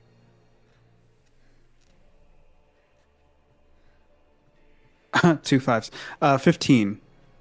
Okay. You see a rock, like a piece of rubble, is lifted, and the dwarf, his invisibility drops as he throws it towards your head, rolling a 4, massively misses, and it just goes clattering, like just beyond Acacia. And it's an younger dwarf, as far as you can tell, kind of like shorter beard, more of like a handlebar mustache that's very ornate, has like braids in it, and he looks at the two of you, just like eyes frantically going back and forth. His red hair, blue eyes, very pale, and he goes, "Why, Or are you going? Are you with the Durgar then? Are you here? Or those metal men? Are No. you here to? Are you, Young dwarf, do we look like we are with the Durga? Stop So- throwing rocks. I just told you not to break your invisibility. We are oh, so trying I'm supposed to trust you then?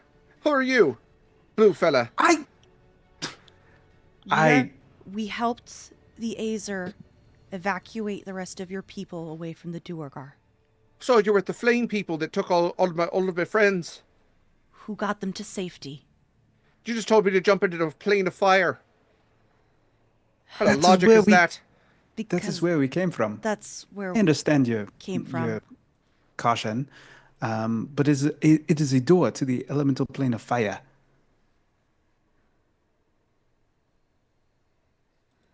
You don't Really? have to believe us. Oh, don't I? Jump into the plane of fire, he says. Ugh. You don't have to believe us, he says. Well, I cast invisibility. I go invisible again. I've really wasted a whole spell slot for that. the Duergar are fighting, as I'm sure you've noticed. Some of the Duergar want to open that front door to the ocean. So, and you got a couple choices. Keep hiding here and die, either by Duergar or water and drowning, or try and have a new life over on the plane of fire with the rest of your people. Acacia, give me a persuasion check. Okay. I have a +1 to my persuasion. Let's go. I got a 12. Okay. Okay.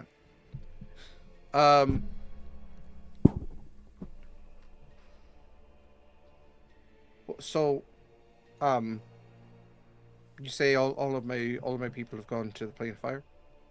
Yes, at least the ones that we were able to that the resistance were able to get word to.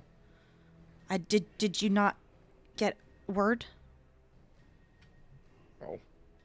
No, all I saw was a bunch of metal men with fire hair killing a bunch of the Duergar and then grabbing a few of the dwarves out of the temple, and I thought they were going to eat them or burn them or do something terrible with them because nothing good happens around here. The Azer, the fire dwarves that you saw, are actually your ancestors from before the Duergar, before the deluge. They came here to rescue all of you. Pulls out a notebook from his robes and just jots that down. Okay, well. And you're a hearse person. Yes. From the surface. Yes. Yes. I've read about you. People. Your people.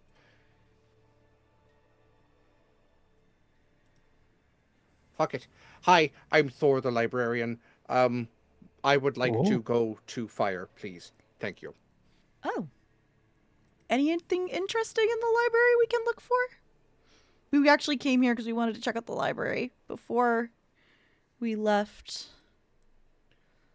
The thing is we did not want to lose all of your culture here. Yeah. As everything is either going to burn or drowned. And this paper is not waterproof. True. Right then. He straightens his robes and walks past you back into the library. He's pulling out this set of glasses, like kind of rounder glasses, and puts them on and goes behind this stone counter and starts just pulling out just like pieces of paper. How many books can you all carry? Winnie, how much weight would you have told me that I could fit into the bag of holding? What's in there is pretty negligible. So you've got 500 pounds. Okay, but what about the ring? Or 64 cubic feet. Oh yeah, The ring is How the big big? one. yeah. I always forget how big it is. Derek, You Derek- did shrink it. We did I shrink did shrink it. It's still, well, It probably got a little larger because that spell only lasts for so long unless the time freezes while it's in there.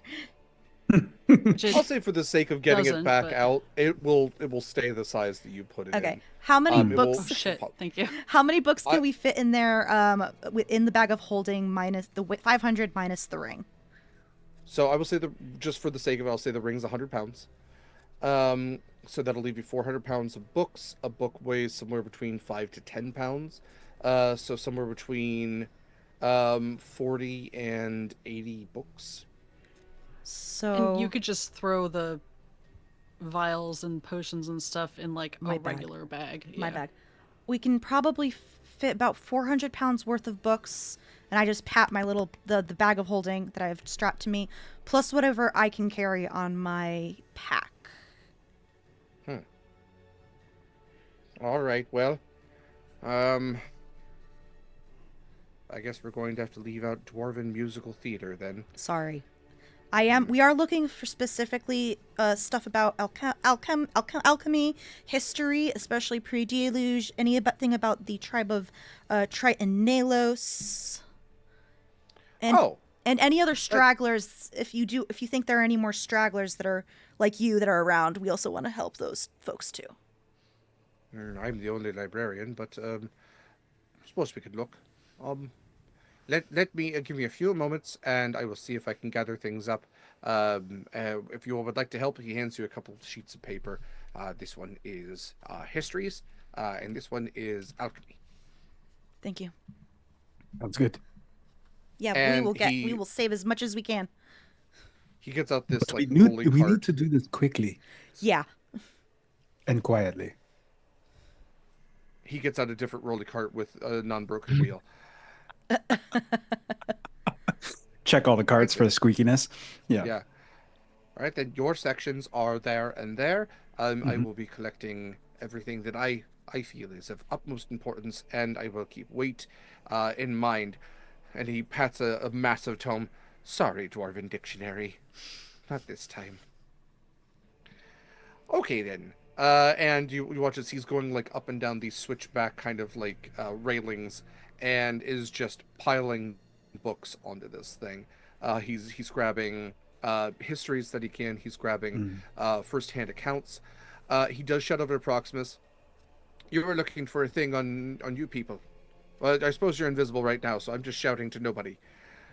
Yes. He picks up like a pamphlet and just kind of like waves it. It flaps in the air a little bit. I don't think this will count for weight or much, but this is all we have on Tritons. Oh, I will take it out of his hand, and then it just disappears as I put it in my bag. Do you want me to put? We probably should put that one in the bag of holding, just in case you get wet later. It's fine. Or It's not on fire. waterproof. Or on fire, yeah. Okay. That's true. Yeah. Good point. I plan on Alright. wrapping all of the books that go on my pack, like in the cool blanket. Mm. Let's see: gemstone refinery, iron refinery, steel refinery, titanium production, magical metal refinery.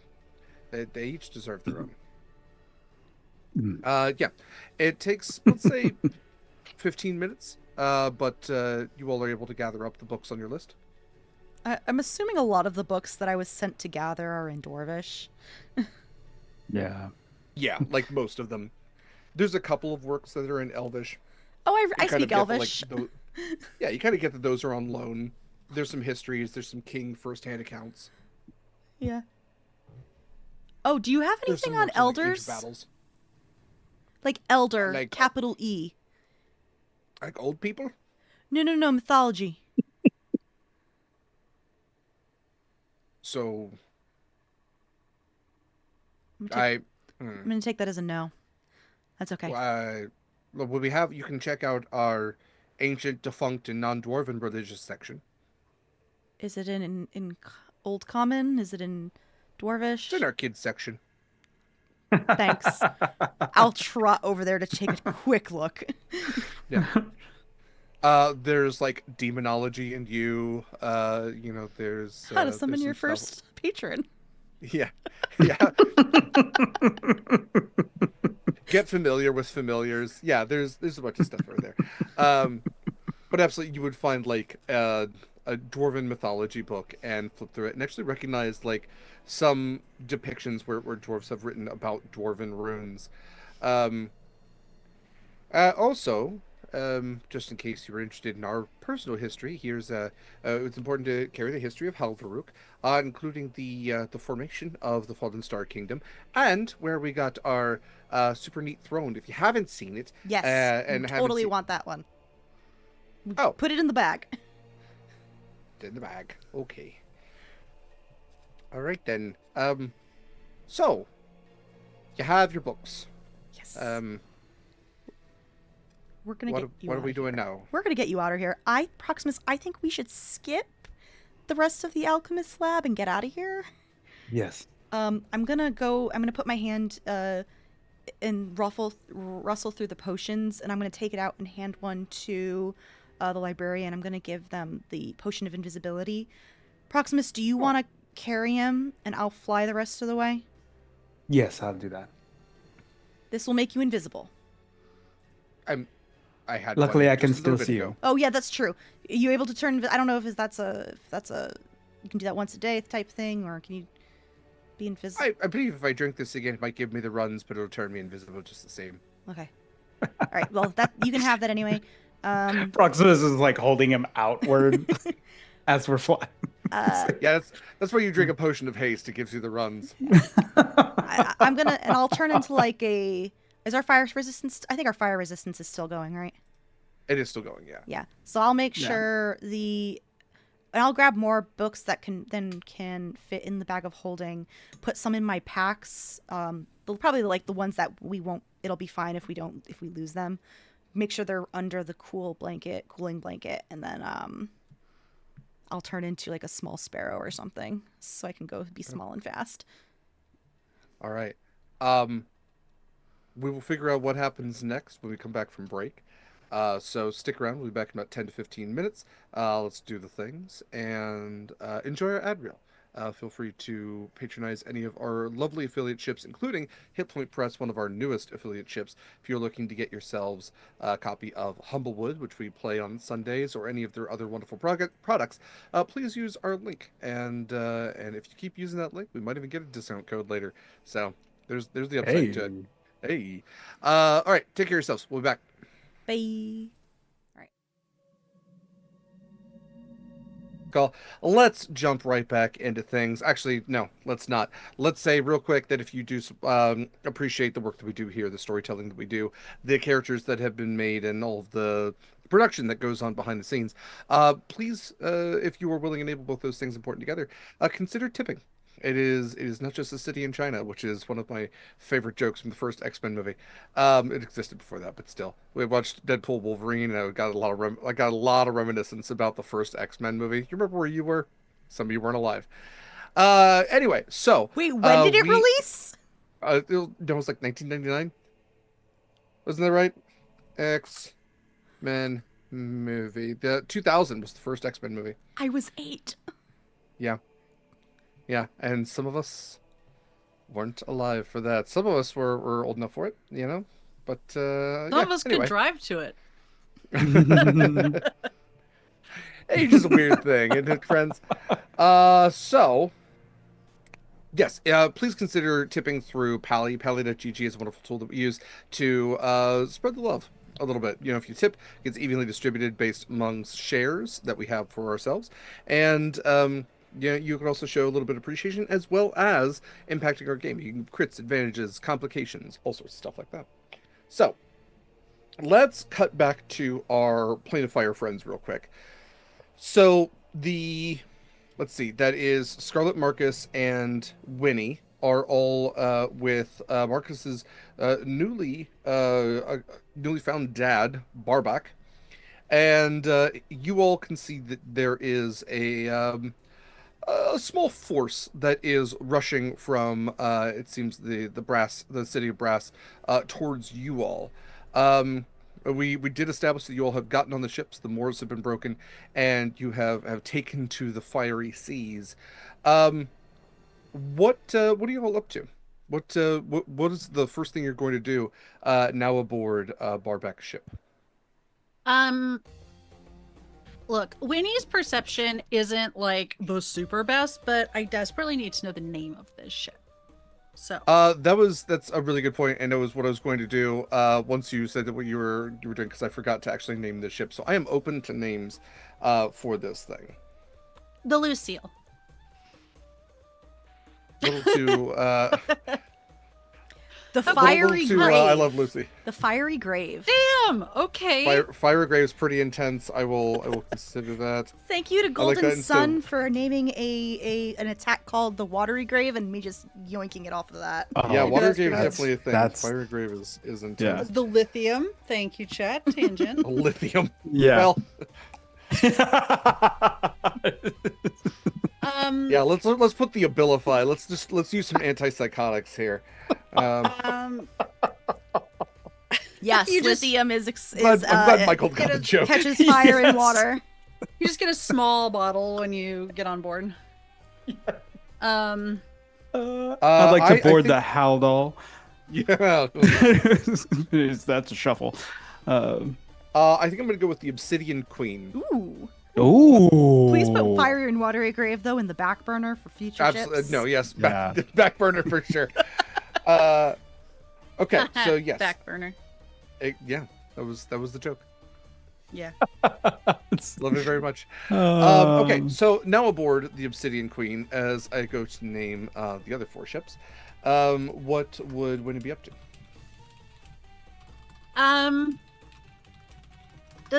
Winnie spent some time on some pirate ships by now, so I would like to think I could get like a vibe on if this is like, oh, we're setting sail, or if it's like a holy shit, we're getting out of here. Like, obviously they're busy, but are they like, can Winnie talk to people, or are they like heads down, like super focused?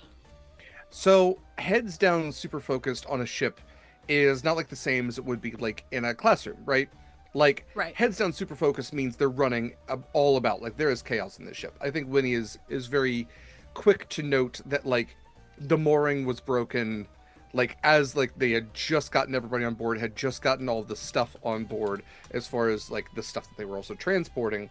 And there is a lot of Barback standing at the helm and kind of shouting out in Ignan towards all of the Jan that are working in the fire elementals and things like that are all kind of moving about the ship and tightening rigging, and also, you know, battening hatches down, as like there's a little bit of magma or lava, the fire even, that just splashes over the side, like surf is wont to do, because you are you're cutting pretty hard through the sea of fire. You do see that as it does go to splash, it doesn't hit the deck. There seems to be a force field, a magical barrier of sorts, that does very much like a spelljammer ship, kind of pushes back against the harshest of the elements here as you go to sail through. Okay. In which case, Winnie will respectfully not harass anyone at the moment. She's gonna find an out-of-the-way area where she's not getting in anyone's way. I guess that's sort of redundant. Whatever. And time is a little wibbly-wobbly, but she is going to send a quick sending because she just had a thought. She's gonna try. What are the odds? Isn't it like 1 in 100? Like, yeah, it's like a 5% chance. Yeah, so if you What am I roll a rolling? 1 through a 5, it is a failed sending. On a D100, I can do that. Oh, D100.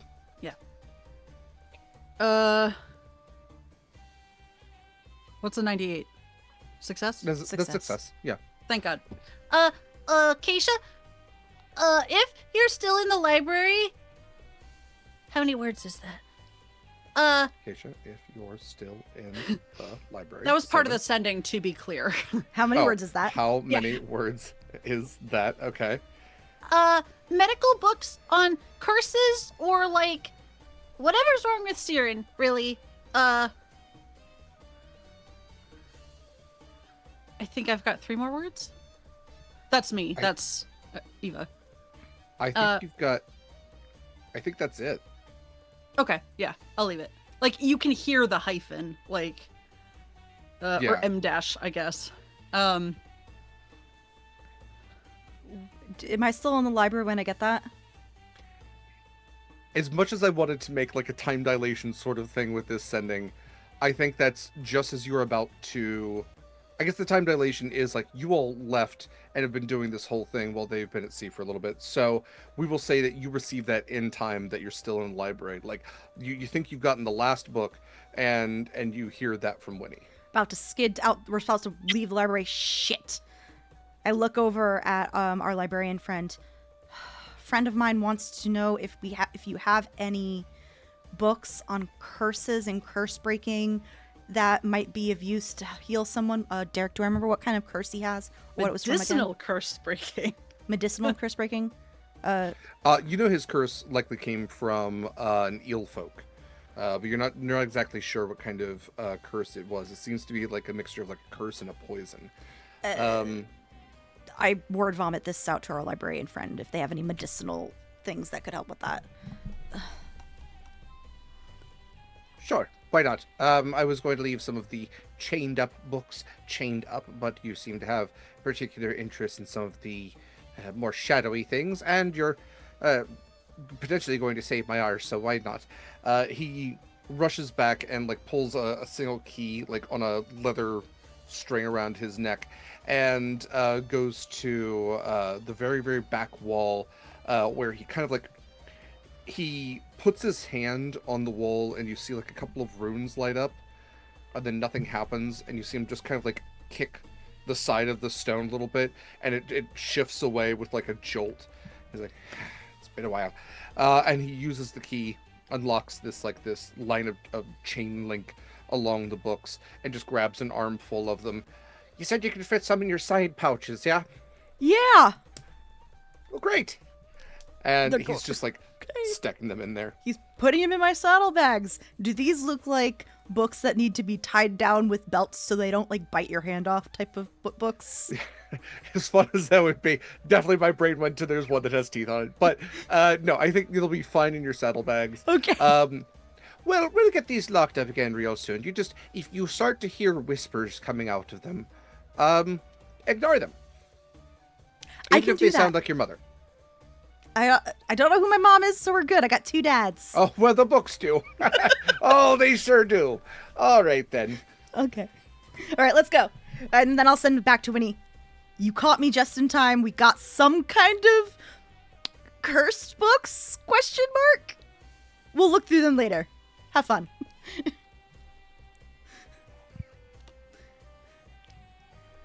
Okay. So, Scarlett, Winnie, anything else you wanted to do on the ships? Scarlett's gonna stay pretty close to Barbeck, so I assume around the helm. Mm-hmm. I mean, she's not in charge, but she also is not sure how comfortable it would be to actually participate in helping sail the ship. Okay. Yeah, Barbeck has handed off the command of the ship to another Afreet who is there, a little bit shorter than him, missing an eye, has a very like large kind of eye patch strapped over his face, and these larger kind of tusks, and has turned back to the two of you, both you and Marcus. Hey, I am come to understand you are a notable captain on the material plane, Scarlett. Notable. Depends on who you ask. Well, I have been asking my son. He has said many amazing things about your captainship and your ability to command the crew. I do feel like he is biased. They tell you that he I did say that your beauty was the most infinitely wonderful thing he had ever experienced in his life, or some such thing. Sounds about right. Did he tell you that I completely took away his ship and his title when I took it? He did. He said his what was the phrase? Gave him his own ass. A little help. You yeah. handed back his ass to him? For lack of better words, sure. Sounded painful, and yet he seems to be in one piece, so I appreciate that.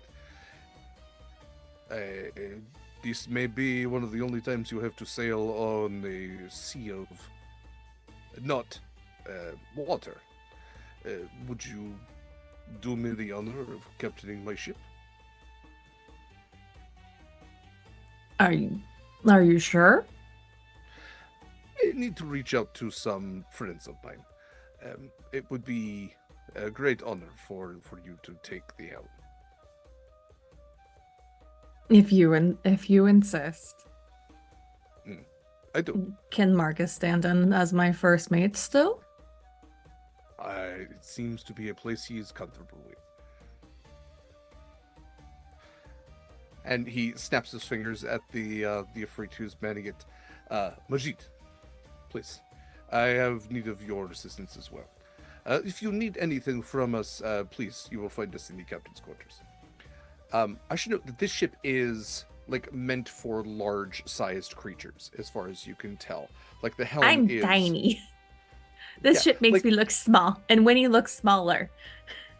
Absolutely. Like when he's walking around, there are like all the gen are humanoid size. They're medium size, the same as all of you.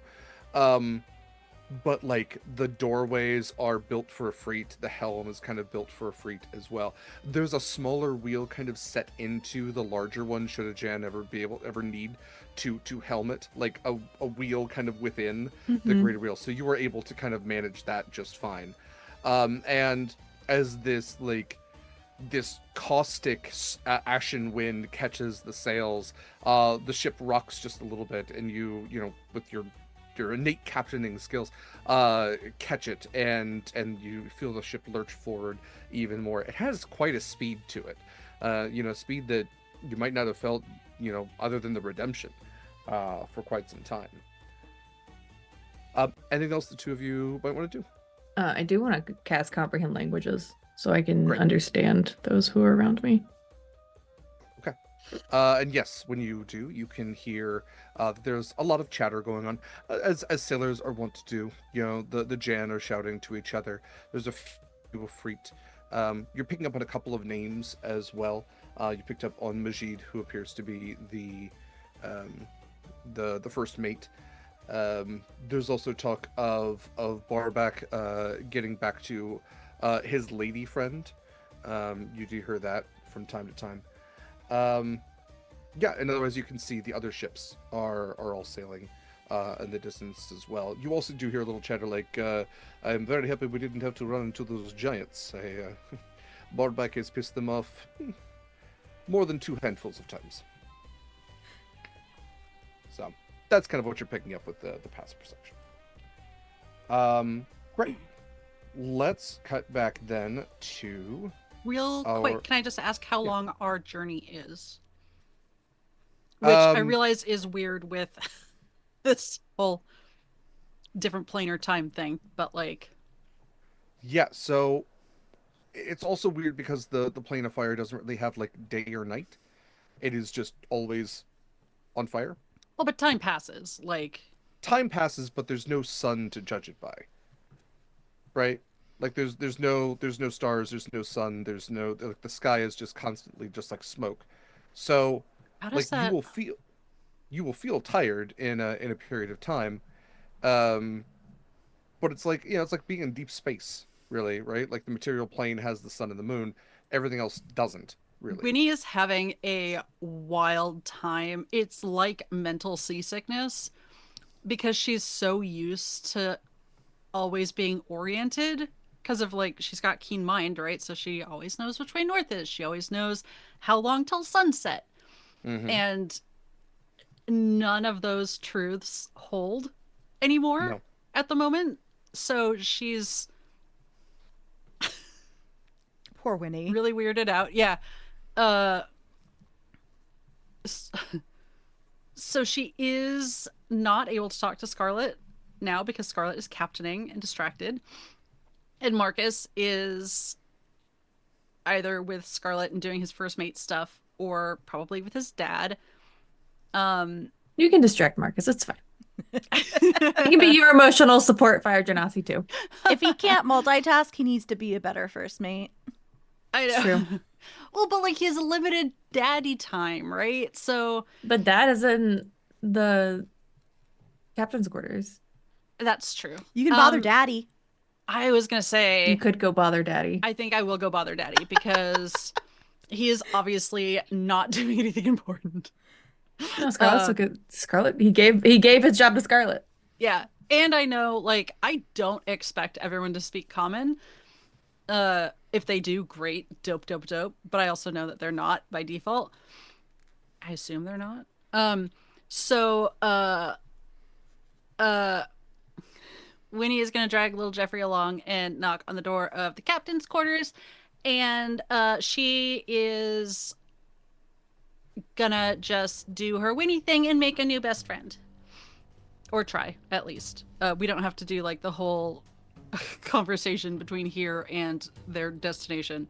But yeah, like if not friend, why friend shaped? So, you know, gonna be social and doesn't want to distract the crew that are apparently super busy and don't have time for Winnie.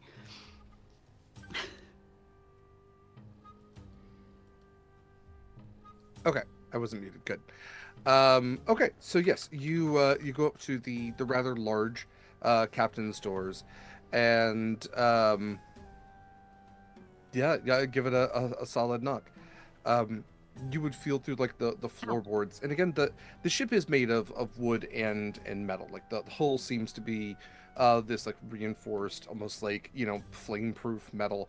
The wood is strange. I'm not sure you necessarily would have seen this before. You might have in some magic items, but the wood seems to be like actually from trees that grow near or even within the elemental plane of fire and seem resistance to the fire for that.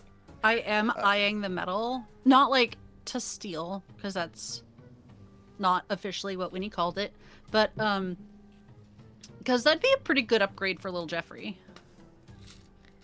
Just thinking down the line. You know, if anyone's got any extra fireproof metal laying around, just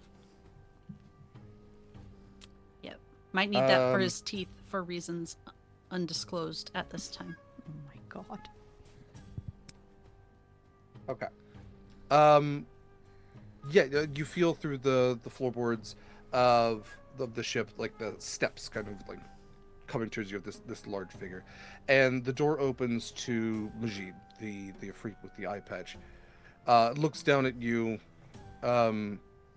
says something in Ignan. Do you speak Ignan?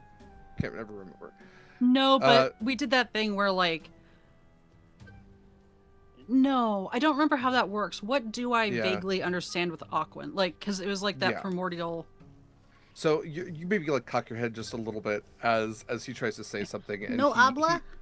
He looks back and kind of like clears his throat.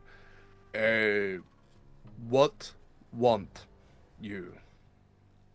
Oh, I just wondered if you or the captain had a minute and wanted to have a little chat and like make new friends and stuff. The Winnie effects. Mm-hmm. I have some probably some rum. Gosh. Oh, nope, I've got my backpack. Yeah, I probably have some rum or something if you want to share a drink. Oh, it might catch on fire. You talk fast. No friend, yes minute. Inside you. And he like gestures for you to come inside. Okay, Winnie will step on by. Within this rather large captain's quarters, you can see that Barback is standing at a war table. There is a desk, a bed. It's similar to a lot of captain's quarters you've seen, except for the sheer size of it.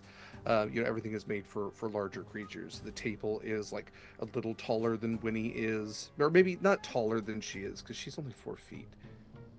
So when a table comes up about 3 feet for us, so actually it might be just about Winnie height. It's still like Winnie, looking I thought across Winnie it, was not like down on 5 feet. She's like 4'8" or something. I don't have her Oh my God, thing you're pulled Yeah, up, like so but it's not small. taller than you, but she would bonk your forehead into the side she of it. clears where Acacia's forelegs meet her chest, I think. Like her Yeah. horse chest. That's it. She's not getting too high. Like our hugs are awkward. I pick you up a lot.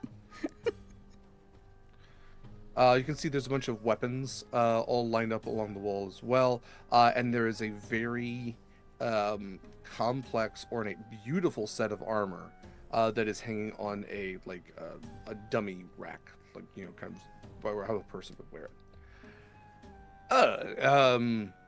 Vinny, yes, Bardock, you have need of something? Nope. Maybe. I just figured since we're here for like a little limited time only sort of deal, it would be nice to like get to know you and like share information and like history and cultural irregularities or whatever. Also there's not really a lot for me to do on the ship right now and I don't want to be in the way and I realize that sorry, I'm trying to speak slower, but it's not something I'm used to. Yes, many of my crew do not speak common very frequently. That's fair. It is awkward language, to be sure. Um, but I've never been here before, and I've never met you before, and it would be nice to make more friends. Well, the elemental plane of fire is an interesting place to make friends, I suppose. But you surely have friends. Like that's I do. a concept. I am a being of many friends. I find friends everywhere I go. Does that seem like a euphemism For what? for friends? I mean, Okay, I need to know if you're saying sexual partners or like Yes, business yeah. partners. Okay, Oh, he more means I that didn't even he's think like about he's a business scoundrel and a partners. pirate. He's referring to like contacts. He makes contact. Yes, he Yeah. has contacts everywhere that he goes. Like his type of friends are the people that he stabs in the back only once. Well, that's one more time than Winnie, but fair enough. Really, let me put it this way: you are friends with my son, a person that I cherish greatly, having just learned of his existence. You are a friend of mine as well, then? That would be great, yeah. Fantastic. Okay then, we are friends now. What else do you want? Just you know, it's a bit of a ride to the Sacred Forge, and look, can we just chat, or is there something I can do? Because I need to like stay busy, or I'll What go. do you typically do aboard a ship? Well, I make potions and stuff, or I bother the captains, or I learn languages, or I upgrade little Jeffrey here, who's probably chewing on the table. I'm gonna be honest. Sorry. Hi. Awesome. I typically have a bag in me. Yeah, it's true. He's It's like it clicks every time he blinks, but he blinks way too much. Click, click, click, click, click. I gotta fix the timing on that. But yeah, this is little Jeffrey, my little homunculus. I don't know if you have like the fire equivalent of were sharks, but yeah, you probably have like a fire shark type thing, right? Seems like there would be something like that in the lava. It's a waste if there's not. We have pyrohydras. We have Are we gonna see one? Telexicobbles. I hope not. They are peckish. Oh, yeah, that'd be bad. Telexicodals, there are infernal leviathans, sea snake or fire snakes. I apologize, fire snakes. And then, of course, there are the beings like the salamanders, amongst a variety of other things. No sharks. Must be sad to not have shark friends. They're an important part of the ecosystem where I'm from, but I can see maybe why they don't fit in so much here. Hmm.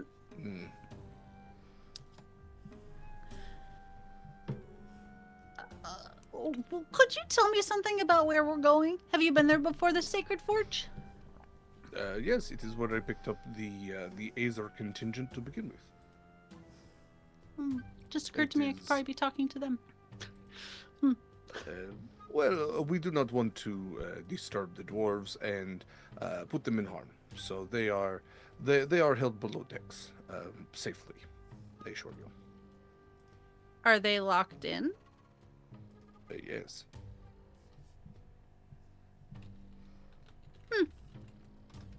Fair enough, as long as they're safe. That is the goal. I take very good care of my cargo. Have the Azer always been there? Not to my knowledge, the Sacred Forge was built at some point. The island at some point, I'm sure, was uninhabited, but I never sailed to it when it was. But as I understand it, these Azer were once people of your home, relatively. So which came first, the Forge or the Azer? Do you know? I'm not sure. I do not memorize their lore. Sort of basilisk and egg situation. Oh. Do you have basilisks? I say that I think we do. It could just be an idiom. I mean, clearly you've been to other planes. How did you meet Marcus's mom? I was visiting the material plane looking for adventure, a bit of an escape from the same old, same old. I found myself in a much different place, appearing as a much different person. She was a lovely woman, and I found myself very fortunate to spend what time I could with her. It was my great misfortune that I was never able to return and discover the family that I had left there.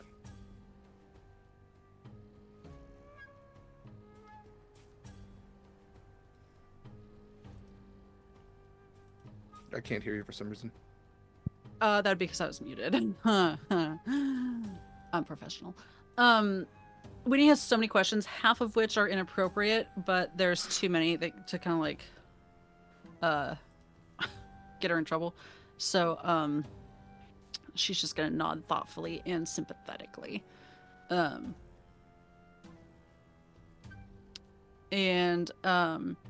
What is his first mate's name? Majid. Is he still in here? Yes, he is like crossed arms. He's kind of looking back and forth between the two of you as you chat, but has kind of like leaned back against one of the walls to indicate that he is not wanting to be part of this conversation. Perfect. Winnie is gonna turn and say, "Hey Majid, what's your story?" And we can cut there and go somewhere else. Yes, the infinity of staring that goes on while this other yeah. Okay, so then back to the Helverich crew. You are, yes, you have gathered up all of your books. You have Thor, the librarian. What would you like to do now? I look over at Proximus. We leave? Yes, let's get out of here. Let's get out of here before that water busts open. Let's go. Funny you say that. Just as you all gather your things together and begin to prepare yourselves to head out, Acacia as a small bird and Proximus invisible with dwarf papoose, you hear a cheer go out from not far away. You're not that far from the front door, and then you hear the sound of like aching, creaking metal, the stress that like a very thick amount of metal can go under by an even more impending force, and you hear an explosion. I mean, it sounds like dynamite going off. There's a ringing in your ears afterwards, and that ringing is only accompanied by the sound of the most intense force of rushing water that you have ever heard in your lives. Because this is not only like a dam breaking, this is like the seal breaking so deep underwater that there was pressure anyway. Like stone begins to crumble and almost implode. You feel the breath pulled out of your lungs for just a moment as this depressurization happens. Fuck. You know, this is pretty intense. You are able to catch your breath, but water is just shooting like a geyser, like a fire hose times a billion. And you can see it from where you are, as all the dwarves that aren't taken out by the explosion are taken out by the water, and it is now just pouring forwards and downwards, and there was a lot all happening at once. Duragar are fleeing, they're scrambling, they're screaming. What are you all doing? Let's try and get to the thing before we drown. Go. Yeah. Also, Derek, I would have movement. given our librarian friend a fire resistance potion to down as well. You got it. Yeah. Yes, I appreciate you saying that. We had talked about their during break. Yeah, I completely forgot to say it. All good. Okay. So it sounds like you all are diving from the first level, excuse me, all the way back down into the magma. I'm a hawk. I'm gonna fucking dive. Yeah, absolutely I would dive do the bombing same through it. thing. Just dive bomb. Like, Okay. Go ahead. Let's. I'm gonna have you each roll a d100. Oof. Okay. We're gonna use these dice. Why the fuck not? Because I'm like, Acacia's freaking out a little bit because like she can turn back into a centaur, and who has like a water breathing cloak on or something. But I'm worried about our dwarf friend. I Yeah. don't have any water breathing spells prepped right now. right. Oh, that is a 100. In Okay. 82. Okay, great. Both of you are successful then in your teleportation and planar shifting. I wanted to make sure, very much kind of like ascending. You know, you all aren't going with a group. You're not going with your guide, which was your fire elemental. So you kind of put a little bit of risk into it, jumping back through. Nevertheless, Bring us to Winnie. Bring us to Scarlett. yes, you would find yourselves like again going through that same process, spaghettification. You're diving along with the water, it seems, as it begins to almost cool the magma around you. The doorway, that intense heat causing steam to shoot off, but the door is closing as you are able to just dive through.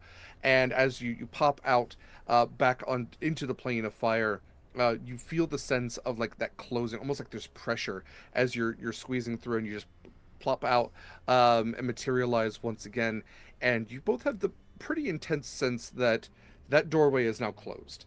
Permanently. Whatever is left in Halvaruk is that is now going to stay in Halvaruk. Yeah. Unless the sea serpent, swims in and eats them all. So The serpent does get a nice little snack now. that's right. Little Lots crunchy of snacks. Little crunchy snacks. It's like chips. You can't have just one. Fucking Pringles. stop. Okay. So yes, you all land very solidly on the deck of the Obsidian Queen, and kind of look up to this again, like flame-ridden sky, fire all about you, sails catching this ashen wind, and Marcus and Scarlett standing at the helm. Who Marcus turns as you all appear. Oh, you were successful. I like to imagine was what quick. happened was, at least for Acacia, since she was like dive bombing as a hawk, like the portal opens above the ship and she just slams into a deck, takes some damage, and immediately turns back into a horse. Yes. No, absolutely. It's a bird hitting the ground and it goes, "Whap!" And then like there's a just horse explosion. Yeah. Like there's a poof of feathers, and then all of a sudden there's just there's a horse. Horse explosion. Yeah. Yeah. Are you okay? I'm okay. We found a Okay. survivor. The Duergar opened the front door. Oh no. Yeah. We just Have you dragged me to hell then? Did you go to the library? we did. Derek, I'm what was- Thor. I'm a librarian. Yeah, he helped us find a lot of books. The where's Winnie? Because her thing is full, her bag is full, my saddlebag is full. I actually don't know. I was given the helm and I've been here since. I'm doing what I do best, apparently. Derek, how much damage did I take from slamming into the deck? Just enough to take the bird out. Okay. Like that's whatever Yeah. a One bird's hit HP point. is. It's just equivalent to that. Yeah, I feel like we both just pop into existence, the dwarf and I. I feel like some of the water has come through behind us. So there's just like a wet spot on the deck that's quickly Gross. evaporating. It's just steam. It's just a bird. It's shape. just steam, yeah. It didn't Yeah. even make it. Okay. So yes, Winnie is as you've known as below decks now. You have gotten a non-answer from Majid. Winnie, Majid is not much for talking in any tongue, let alone one he is not comfortable with. Are there any other questions I, Barbak, can assist you with? Aside from maybe where I could purchase or trade for some of this sweet fancy metal that you've got, nope, that should do it. Well, you can always check with our quartermaster and see if perhaps there is anything you can purchase there. Yes, what's their name? The quartermaster is Payman. Perfect. Is Paramount a devil? Oh, and where might I find them? The lower decks, the third deck down. That makes sense. Okay, thank you. Bye. Enjoy your voyage with us. I'm sure it will be brief and pleasant. Winnie's gonna scamper on out towards the lower decks, unless she sees Acacia and Proximus and a random unlocked up dwarf. I mean, you might. There are, like, as you exit the captain's quarters, the quarter deck is right above where that is. I so you very love well could. the thought of like coming out and then just seeing, like, maybe not the bird hit the deck, but just the appearance of the horse. The Three centaur. loud you thumps. heard the thump for sure. Yeah. Yeah. I'll You check heard that the out. sound of a small bird hitting the deck and then a horse shortly after. But he's like, "What do my ears hear?" And two that is medium definitely thumps. a bird hearing a deck. It's Hitting a a- deck. It's like a snare followed by a bass drum. It's So I will probably meet you in the middle then if you are yeah. You made it! You're back! We You made have a it. friend! Yes. We made it with lots of books. You will not be able to fit anything in the bag of holding. I'm so excited. We're gonna need a bigger ship. Library ship. Or Actually, that's maybe, a really good idea. Is it? How would I you was return the thinking- books? I was thinking maybe they should just go back to Phoenix Landing, Oh, but I meant like yeah, I'm- the concept of a library ship in general. oh Yeah, how yeah, would you like a return the bookmobile. books? But like a book boat. I'll Sorry- workshop. Sorry, that. what was that, Scarlett? Book What did you boat. say about the books? How would you return the books? Oh, it's like I don't know. It requires some workshopping. We'll get there. Maybe it's like a little library. You take one, leave one.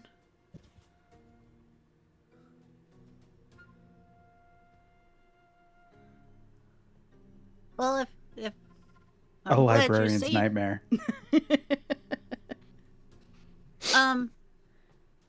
Is probably fine.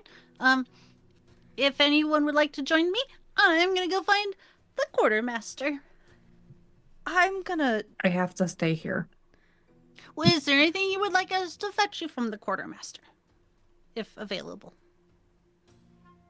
Or I can also take the wheel for a bit and you can go with your friends. You're not bound to this thing. You have it first made for a reason. I feel like I have a sense of We're responsibility, smooching? though. Winnie? Oh, did I say that out loud? I'm Okay. gonna lay on deck for a bit.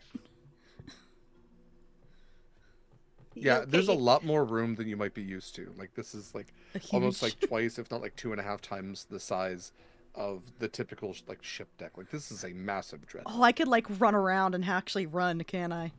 A little bit, Mm. yeah. I'm not There's gonna still do like that. a lot of people, but yeah. No, the sheer size of it is made like the doorways are made for you. Do a heckin' little stretch. I'm gonna go off somewhere where I'm not in anyone's way and just lay down for a bit because that was a lot of adrenaline. Mm. I'm sorry, Kayla, you said that, and I was picturing, like, you know, the runner stretches, the, like, hamstring, and the, like, when you put your leg up and, like, do the bend over. That's what I'm picturing, but a centaur, which just seems super awkward. Yes. Bend at the waist. I will let Marcus take the helm over and go with Winnie. Alrighty. So, you do have Thor with you as well. Am I coming too then? Hi, yeah, I'm Winnie. This is little Jeffrey. Don't let him bite you. He probably won't, but he's like in that teething phase, that he's been in like his whole life. So I don't know when he's supposed to age out of that. Welcome to the ship. Thank you. Am I in Hill then? I don't think so, No. but probably close. You're playing the fire. It feels like hell, but I don't think it's technically one of the hells. Oh, I mean, no, one of no, them's pretty hot, right? Like, several of- of them, in fact, yes. One of Yeah. few. Stand for But we're not there. Okay, well, that's good. I was worried. But you know, Why would careful you who you be talk worried? to. Were you what'd say, worried Winnie? about ending up in one of the hills for a particular reason? Well, I was worried I was going to be dragged there by your two companions who I just met and was trying to hide from, and then they chased me down, and I threw a They're rock very at them. nice. You shouldn't hide from them. I was hiding from everyone, to be fair. Yeah, that's valid. Would you like to come see the quartermaster with us? I would like to stop being as warm as I am, if that's something I can do. Maybe they have another poncho. Blanket, you have to you said cut there the were hole other- yourself. There were other dwarves here? Is there? Yeah, they're locked up right now, There Oh, were- aren't they? yes, but then the wrong about just- phrasing. Wrong Oh. phrasing. Well, I can't like let you in, but it is like a nice They're like, stowed away chilling for vibe. safety. Can I also be stowed away for safety? I am not the person to ask. We could probably just turn around and like knock on the captain's door again and ask him. And the dwarves on like another on one of the other ships that are sailing with us. Right? There are enough dwarves that there are some on every ship except yours. Okay. On every ship but ours. But for safety Yes. reasons, it probably would be good for him to know that there's like a free range dwarf at the moment. Probably. It, has it been? It has not been a full day on the plane of fire yet, right? In terms of how is Winnie's fire resistance potion doing? Seems like it's holding together pretty well. Okay. Winnie does have anxiety that is not helped by this lack of time and whatnot. But she'll shrug off her punch, especially because like the armholes are probably at the right size. You can borrow this for a little while if you want, if you're really uncomfortable. And sweat like immediately pops out on her brow. And then evaporates. Yeah. Oh yeah. Yeah. Okay. This is nice. This is nice and cold. Okay. All right. Yeah. Well, I'm going to go and see if I can get put in cold storage then. Best of luck and thank you for helping me and whatnot. And he just goes walking off towards one of the Jan, and it's like tugging on their hammer pants. Hello, my name's Thor. Can you put me in cold? You turned away. Okay, all right, next one. Um, as those of you who are going to the quartermaster, you are able to find the stairs easily enough that get you below deck. Traversing down, you can see that the first deck immediately below is probably the quarters for the crew.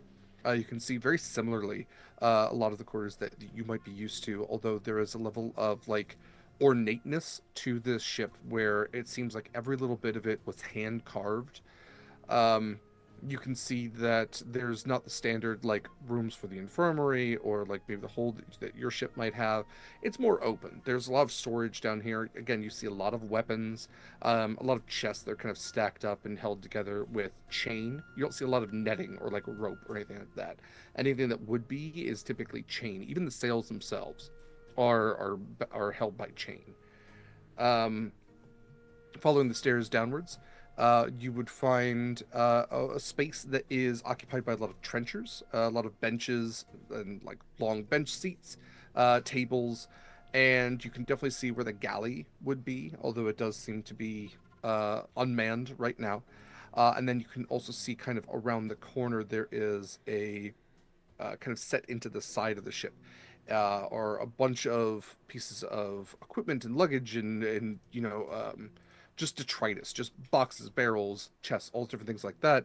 And there is a light coming from around the corner where there seems to be like a countertop, and you see a pair of like clawed hands just kind of resting, with like the fingers steepled just along the counter. And a voice calls out, "Well, are you going to come over or not?" Weenie's gonna go over, no questions asked, um, because it was suggested she come down here, so of course it's safe and fine and normal. Uh, Eva wants to know, are the clawed hands attached to anything? Is there shadow behind it? Like, is it just a pair of hands? No. As you round the corner, you can see that they are. The skin is red, somewhat scaled a little bit, although the scales are very fine. The skin looks very smooth. They are attached to a being whose red skin and like hooked wings stretch just a little bit. The wings stretch just a little bit as you round the corner to see the finely cut face and sharp stubbed horns of a cambion, who smiles broadly at you with this mouthful of fanged teeth and these yellow and red eyes that just stare directly into yours. Like no matter where you seem to look, like you find the line of eyesight almost unbroken somehow. Um, I okay. have two questions real quick. Yeah. Does Winnie know what a cambion is? Give me an Arcana check. And adjacent to that, does she know if devils, cambions, that whole sector of beings operate like the Fae in terms of like names? Oops. Okay, I Um, just rolled Arcana, but it's the same as history, so it's a 19. okay. I was gonna say, this could also be religion, but picking up on the Arcana aspect, It's the same. the arcane aspects of the Campion, as opposed to any religious connotations that might come with them. Campions are devils. They are, which means they follow laws. So somebody would know that they're not chaotic like a demon might be. Um, this Cambion seems to have, maybe a bit of a rebellious streak to them, judging by their outfit, the fact that they're apparently serving on a pirate ship. Nevertheless, you would know that as far as like them being close to the Fae, they're more about contracts than like catching you in a trick. They're definitely going to trick you, but they're going to do it with red tape, legalese, and like with your full consent. You're not going to know how they trick you until it's already too late. Like the loopholes within loopholes within loopholes that they will generate are so inceptionally deep that there's no way that you're going to catch every single one of them. This Cambion is dressed in leather coat, as far as you can tell. These kind of longer sleeves that kind of drape down. This higher collar, this black hair, which is held tightly in a pony behind his head, and these wings that stretch out behind him and kind of like around him a little bit before they stretch back and fold in. And again, he has these black clawed hands that he's steepled to look down at you as he leans over the counter. Hello, Winnie. What can I do you for? Are you taking that as she introduced herself? No, Because it was safe, no, or not at he all. just knows her name already? He knows her name. Okay. Hi, I'm. Oh, you know my name. I do. Are you Paimon? I am Payman. Yes. It's very nice to meet you. It was suggested that we come down and talk to you. Winnie, give me a wisdom saving throw. Oh, balls. Wisdom. Okay, look. May I use my inspiration from earlier? You know what? That's what you have it for.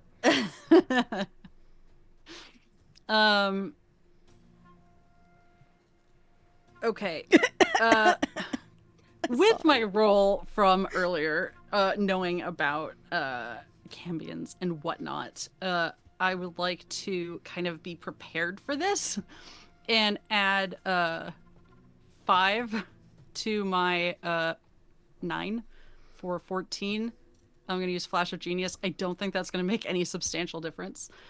But 14 is exactly what you needed. Yes. You can see that like there's illumination to his eyes that fades a little bit, and the smile like cracks just a little bit into kind of like a sneer as he realizes his face is broken. He goes, "Anyway, I'm sorry. We were having a moment there, it seemed, but it's past." You were saying. Maybe we consider moments different things. She's gonna look at her companions and see if anyone wants to introduce themselves, because this seems like an inappropriate moment to just volunteer information for other people. Especially after that interaction. No, okay. Well, I was just wondering if you had any interesting wares to trade or sell. I'm kind of interested if you have any like scrap or spare metal, like is part of the ship makeup, that like fancy fireproof stuff. Extra fire resistant. I guess most metal is fireproof when you think about it to a certain degree. Anyway. Yes. I have many wares, which would likely be interesting to you, Winnie, but you're looking for something specific, it sounds like. Let me look through my catalog here ever so briefly. I mean, I still don't really know how long we have until we're at the Sacred Forge, so, like, I could also just browse. Feel free to do so if you're looking for any type of weaponry that might have a certain elemental tint to it. Perhaps a slightly used set of freet armor. As far as what you're looking for, though, you're looking for the metal that we harness here on the plane of fire, yes? Yes, Ignar. It is quite effective against anything that the plane of fire can throw at you. Quite effective against cold as well, as it retains a bit of innate heat to it. Gives off a little bit of light. Ignites flammable objects when it comes into contact with them. I'm gonna absentmindedly just pat little Jeffrey on the head. That doesn't sound like a great idea now that I think about it, but... Yes, I believe I could sell a few ingots to you, as well as a container, should you need to carry them. That would probably be convenient. Mhm. Were either of you, Proximus? Did you come with us? Did Yes, either of yes. you want anything? Looking for anything in particular, or no? I'm okay.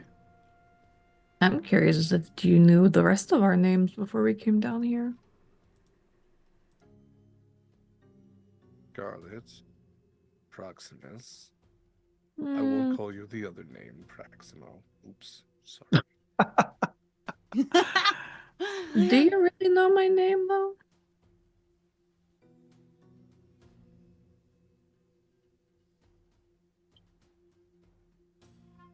You're muted, or it's not. I picking you don't up? think it's picking you up.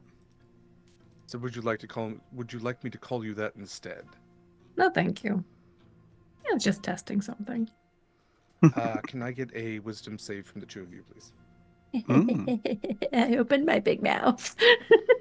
You get extra 5 because I assume that everybody's within 10 feet of me. Wait, where was that when I did it? Well, Well, we might have that's a forgotten. good question. Proximus is like, everyone but you, Where Winnie. was that? Um, Yeah, everybody but you. You'd stepped out of that 10 feet. Yeah, I was at 11 feet. Winnie's working in metric. That's a at this point. 27 for me. Okay. I'm doing math. 19. Okay. You both succeed as well. I'm trying to see if Where did my wisdom become +8 somewhere? Mine is I thought there was garbage. also a- Plus 11. I thought about giving up paladin levels. And I was like, oh, no. No. I need that plus 5. We need that +5. Thank you. It's a collective we. I guess, but Well, I also have some items that are made of ferny and ash. Should you be looking for staff or bow or wand, even? I'm not sure any of you look to be the academically inclined, but anything that you might He be locked looking eyes with for. Proximus. You don't look very smart. You hear in your head, I We know won't a take himbo when I offense to see that one. Yeah. Okay.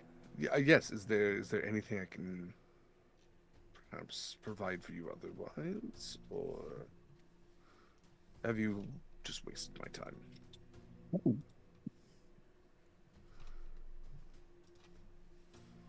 well, what were you doing before we came down here? I don't see a Glowering Sudoku into on the your thing. corner. Yeah.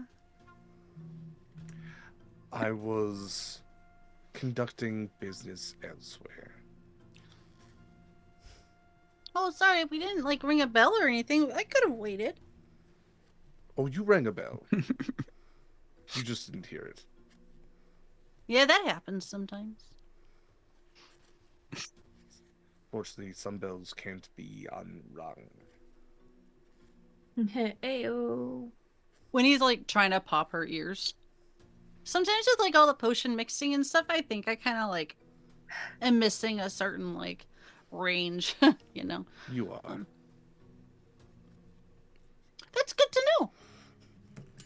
Free information. See, that's you don't get that everywhere. Do you Pay have for everything any? somehow. Do you have anything that is how do I say it? Kaila herself cannot find words. Lacey. I want better armor for my fire himbo, so his AC is not lower than mine. The sorcerer. Yes, an unarmored himbo is a dangerous thing. I think that's his family motto. God help the unarmored himbo.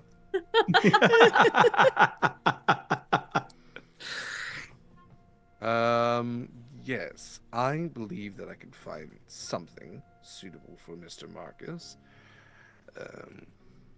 I believe he is somewhat restricted to what weight he can carry. Hmm. Is he a Let me see rogue? what I can. Hmm. Right? He's a Swashbuckler. rogue. Swashbuckler. Mm-hmm. Yes. Marcus. I mean, I don't is- mean to define him by his job. No, Of course. that's why no. it was a very bad idea for me to take Marcus with me when Well, I thought had my plan. whatever reason he had fighter for. He I does. He think it does was 2 one fighter level. and he has 9. Oh, Two oh, fighter. Yeah, okay. 2 fighter, 9 rogue.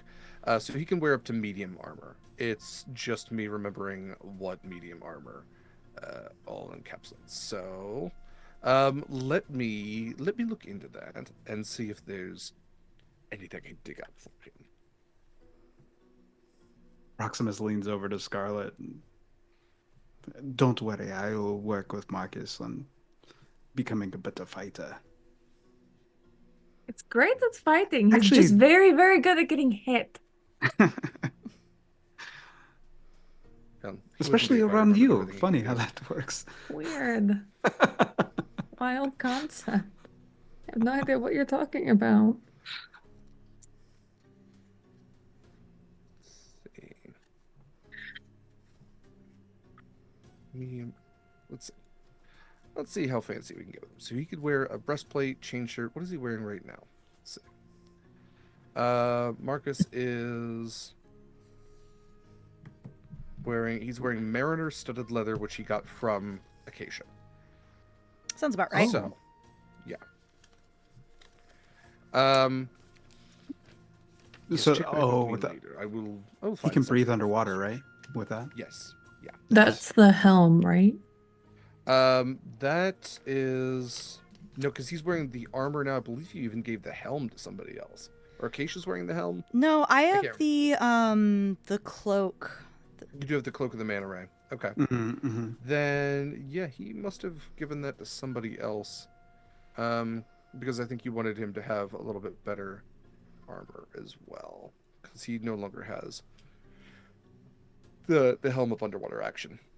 I don't know. let's- Just make sure he can breathe underwater. It's a little bit harder to hit him. Yes. Okay. So here's what we're gonna do. We're gonna look at some magical armors for him. I'll also check through. I have Griffin's saddlebag, and I will check through that and see if there is something that might be more appropriate that this Cambion might have available to you. Anything else that you were looking for?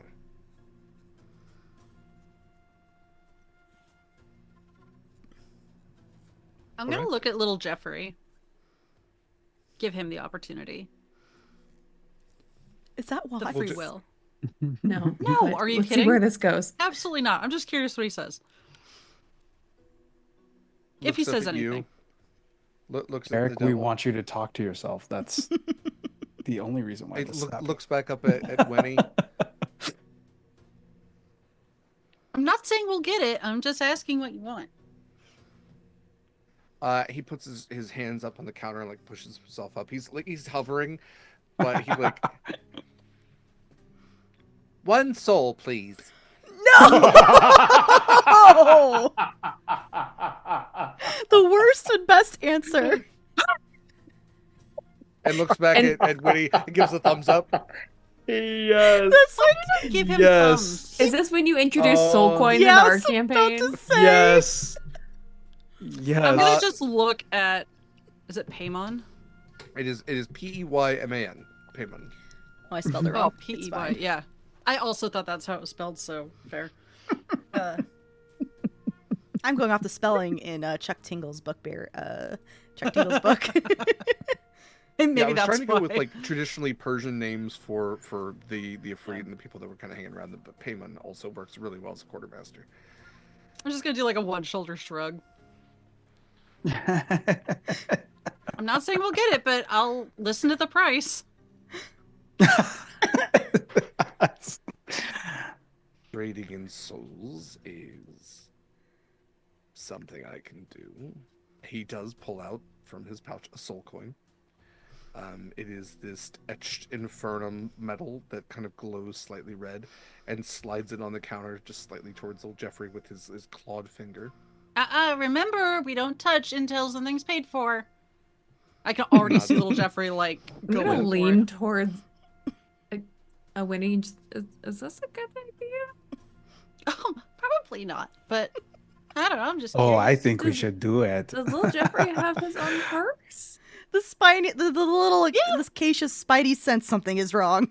Yeah. Does he going have off. his own money Okay. enough to cover that?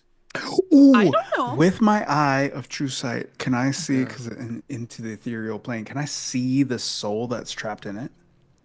It looks like there's like something that is trying to tear its way out that it can't quite do that. Yeah. You can absolutely see like the same kind of like aura that would come off of a soul. But it is bound every now and then, like a hand will try to reach out and it seems like it's being pulled back in by something else. Hate that. I want to ask. I don't think Winnie would know anything about soul coins, so it What do seems you have as outside her currency, realm of. little man.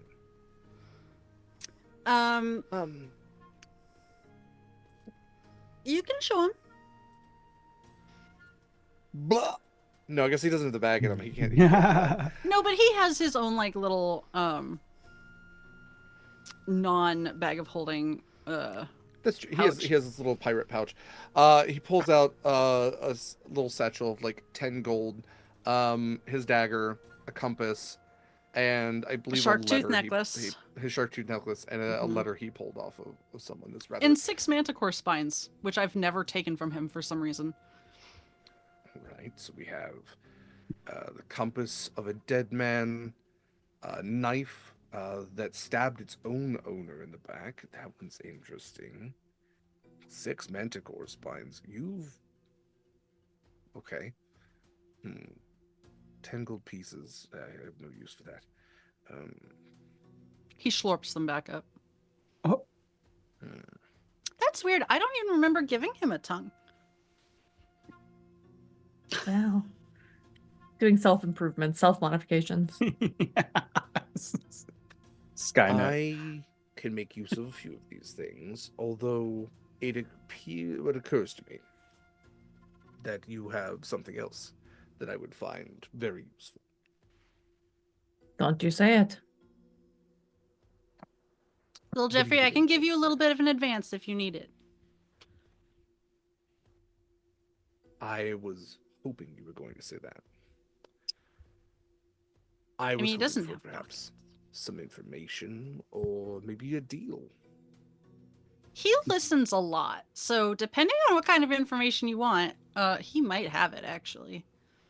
I'd prefer no making deals. I have broken plenty of packs already. Don't want to Oh, help it's anyone break another true. one. She's really good at it. Fair enough, no deals. Little information then. The Oathbreaker steps back. Little man, why don't you tell me what you and your friends are really up to?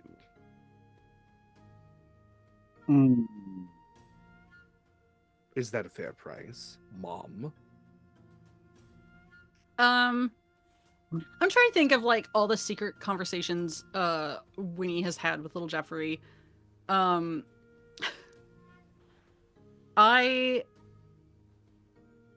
Jeffrey, do you think my eyebrows look weird? Yeah. Like, it's just today, right? Yeah. No, because he is like, look, there was a Non-disclosure long time. agreement. There was a long time before Constance got her like psychiatric correspondence course certificate. So like he was cheap therapy, right?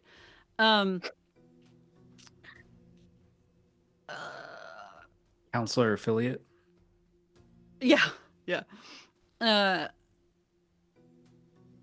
Really just the equivalent of like best friend group chat. She's gonna look at Scarlett and Proximus because like little Jeffrey's been everywhere, including all the conversations with Rollin. So like Little Jeffrey looks back at all of you like hesitantly, with his And then third he- grade vocabulary. and then he turns back and he puts his little mitt on the coin and he slides it back and he goes, "Sorry, I'm not a snitch." Jeffrey. I Jeffrey. love him. Jeffrey. His Mom said not to tattletale, and snitches get stitches. I did say that. That's true. Little Jeffrey, I'm gonna buy you like the finest wooden chair to chew through when we get back home. Yeah. Yeah. Good work, buddy. And he just zooms back over to you, like sits on your shoulder. like a Slurps little up all his puppet. other stuff. I like how I said that he's got his own like pouch and then he's still like chomping everything down. Whatever. All right then. This has been, I guess, an interesting time for all of us. The deal's on the table if anyone else would like to purchase a soul. It goes pretty far if you're not sure where you're going to end up. I can smell death on every single one of you. Every one of you has gotten Some of close. us more than others, probably. Yeah, some of you stink more than others, but if you want friends on the other side, or just, the right kind of currency when you cross a border, chicken.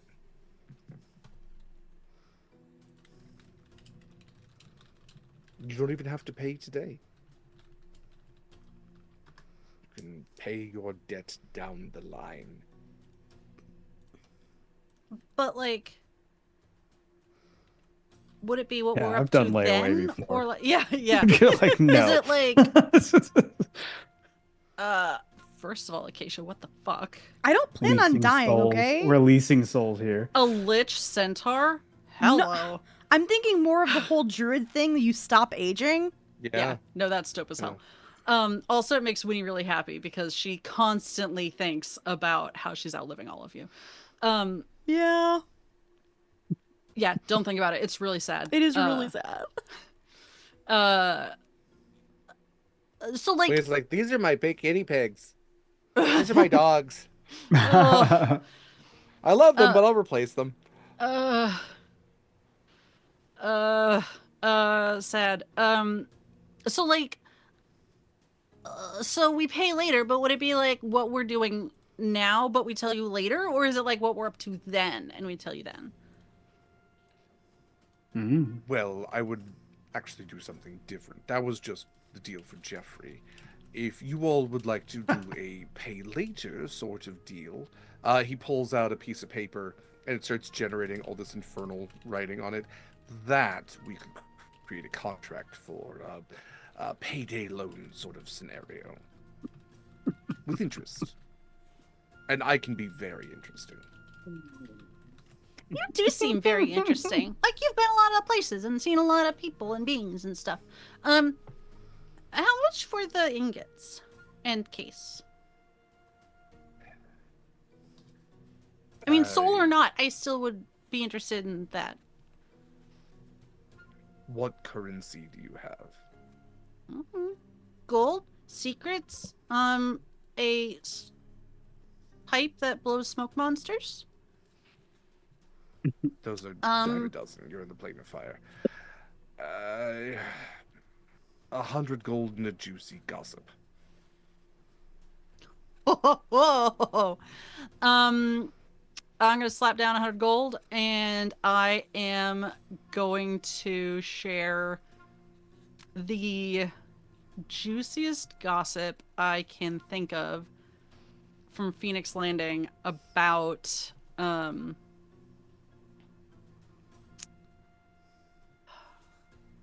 just like the usual like super gossip, like who's dating whom, who is Who's dating whom? I think Erodery. yeah. The same thing. Yeah. I think it's gonna be like the basic, like, oh my gosh, so we just got the newest baker who has been making eyes at one of our best net makers, but they have been seeing like one of our not as great fisher people. But she has been asking the baker if they're free on weekends. I don't know what they're up to, but they've been disappearing for hours at a time, is all I'm saying. And yeah, we've got someone on the island who like makes the greatest. You might be interested in this actually, because it's kind of unusual. She makes Are a you inviting rotary. me to your island? No. No, I'm just saying if you come across any of it, you might be interested in it. Oh, do I have? I think I have one. Because I got one, right? We all got a I rotary, think we right? we all got a rotary. Yeah, I'm gonna dig in Connery my got a bag. whole set. Yeah. No, Winnie absolutely uses it as like the fine pottery like mugs. Whenever she's home. Yeah, she'll like pull one out and like slap it respectfully down on the counter. Please don't slap pottery on the counter. Carefully, but like deliberately, just like bam. The butt mug. Erotery. Anyway, Zinji, He puts a hand up. oh, like you've never seen it before. You're not getting caught. You picked up. Say it again. You're not getting picked up, so I'm just gonna keep talking. I'm saying this is the most beautiful thing I've ever seen. Yeah, it I is a apologize work that of my gain art. is turned all the way up and my mic still isn't picking up. But That's fair. The plate of fire really does interfere with things, curiously. But, Zinji, this has isn't been asking. a joke, Winnie. I'm sorry. Our deal is complete. You may have a soul coin. I'm taking this with me. She'll hold out her hand to shake. He doesn't shake. He just places a soul coin in it. And you feel this, like, burning cold weight in your hand for just a moment. Like you've been handed literally the life of another person trapped within this thing. And then all of a sudden it's far too light as it's that responsibility, that ownership has been handed over to you. Winnie gasps, probably like that, like being just having that sharp cold, but also there's probably a sense of relief because it's so hot. She gave away her poncho. Well, it was a pleasure doing business with you. Wait, does that also include the 100 gold in my ingots? Part of the purchase. Okay. That you have purchased the ingots, and with this artwork, this masterpiece, you have purchased everything else I have given you. The shop is closed. Please find yourselves somewhere else. We'll leave you in peace. Winnie will turn around and leave and drag little Jeffrey with her. Is it the same soul coin as before? Can I tell? Hard to tell. Yeah, I'm not sure you could tell. Okay. I wouldn't know this, but can Proximus tell? I don't think so. Okay. Yeah, gives off a similar aura. But we could maybe do a religion check if you want to determine. I'm gonna do one real quick while you wrap up everything else. Oh fuck. Garbage rolls, 18. I mean, 18's still pretty decent. You noticed he had a pouch of them and was kind of pulling them out indiscriminately, like they were currency. So, I mean, chances are this is probably a different one. For the record, I'm putting it in my backpack, not little Jeffrey's pouch. For now. Fair enough. Okay. All right. As you all go to head to somewhere else on the ship, that's where we're going to go ahead and end for the day.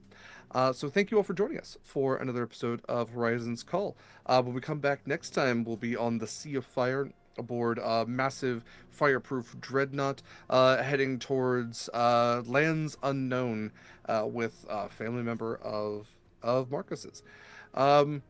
Thank you again for joining us. Thank you to this wonderful cast for being incredible as always. Have these lovely people say a little bit about themselves and where you can find more of them. Then we'll do some channel news, and then we'll wrap up for the day. Thank you also for sticking around for a little bit of extra stuff here while we figured out if anybody was going to buy a soul coin with some maraudery.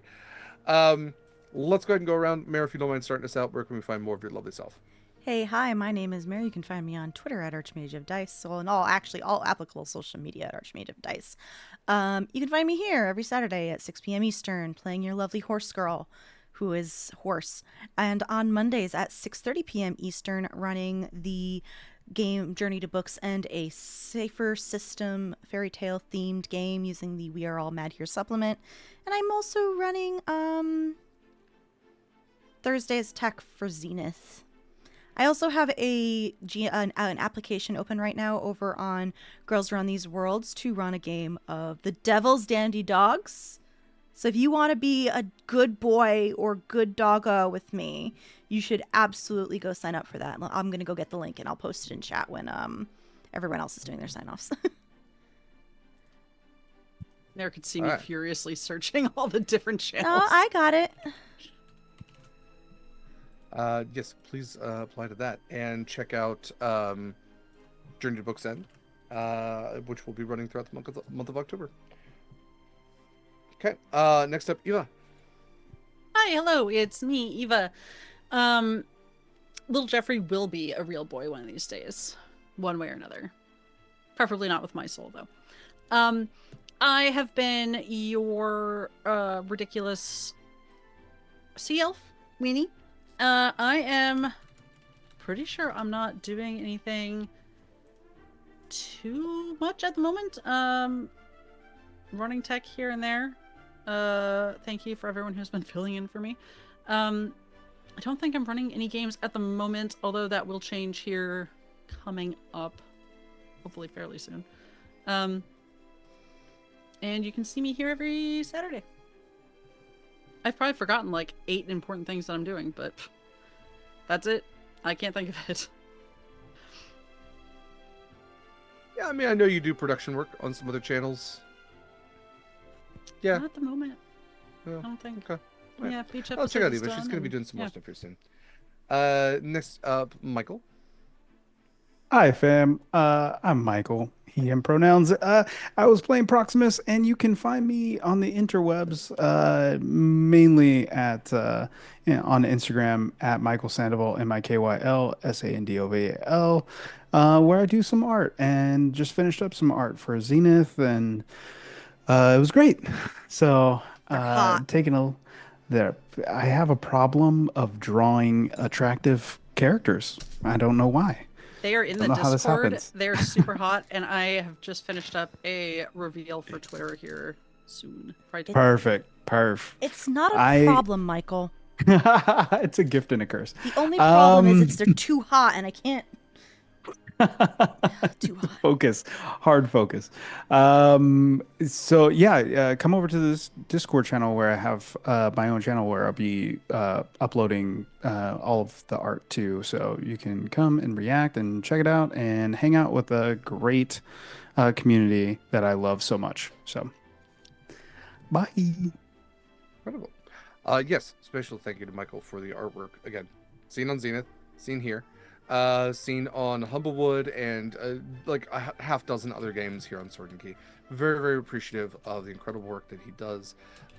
Please, if you want to give him money for it, do so. I highly encourage you to do so. So special thank you as always. Please check out our Discord or his Instagram again to see even more of his amazing work. One of these days I will get his stuff tattooed on me. We'll see. Last but absolutely not least, Kaila.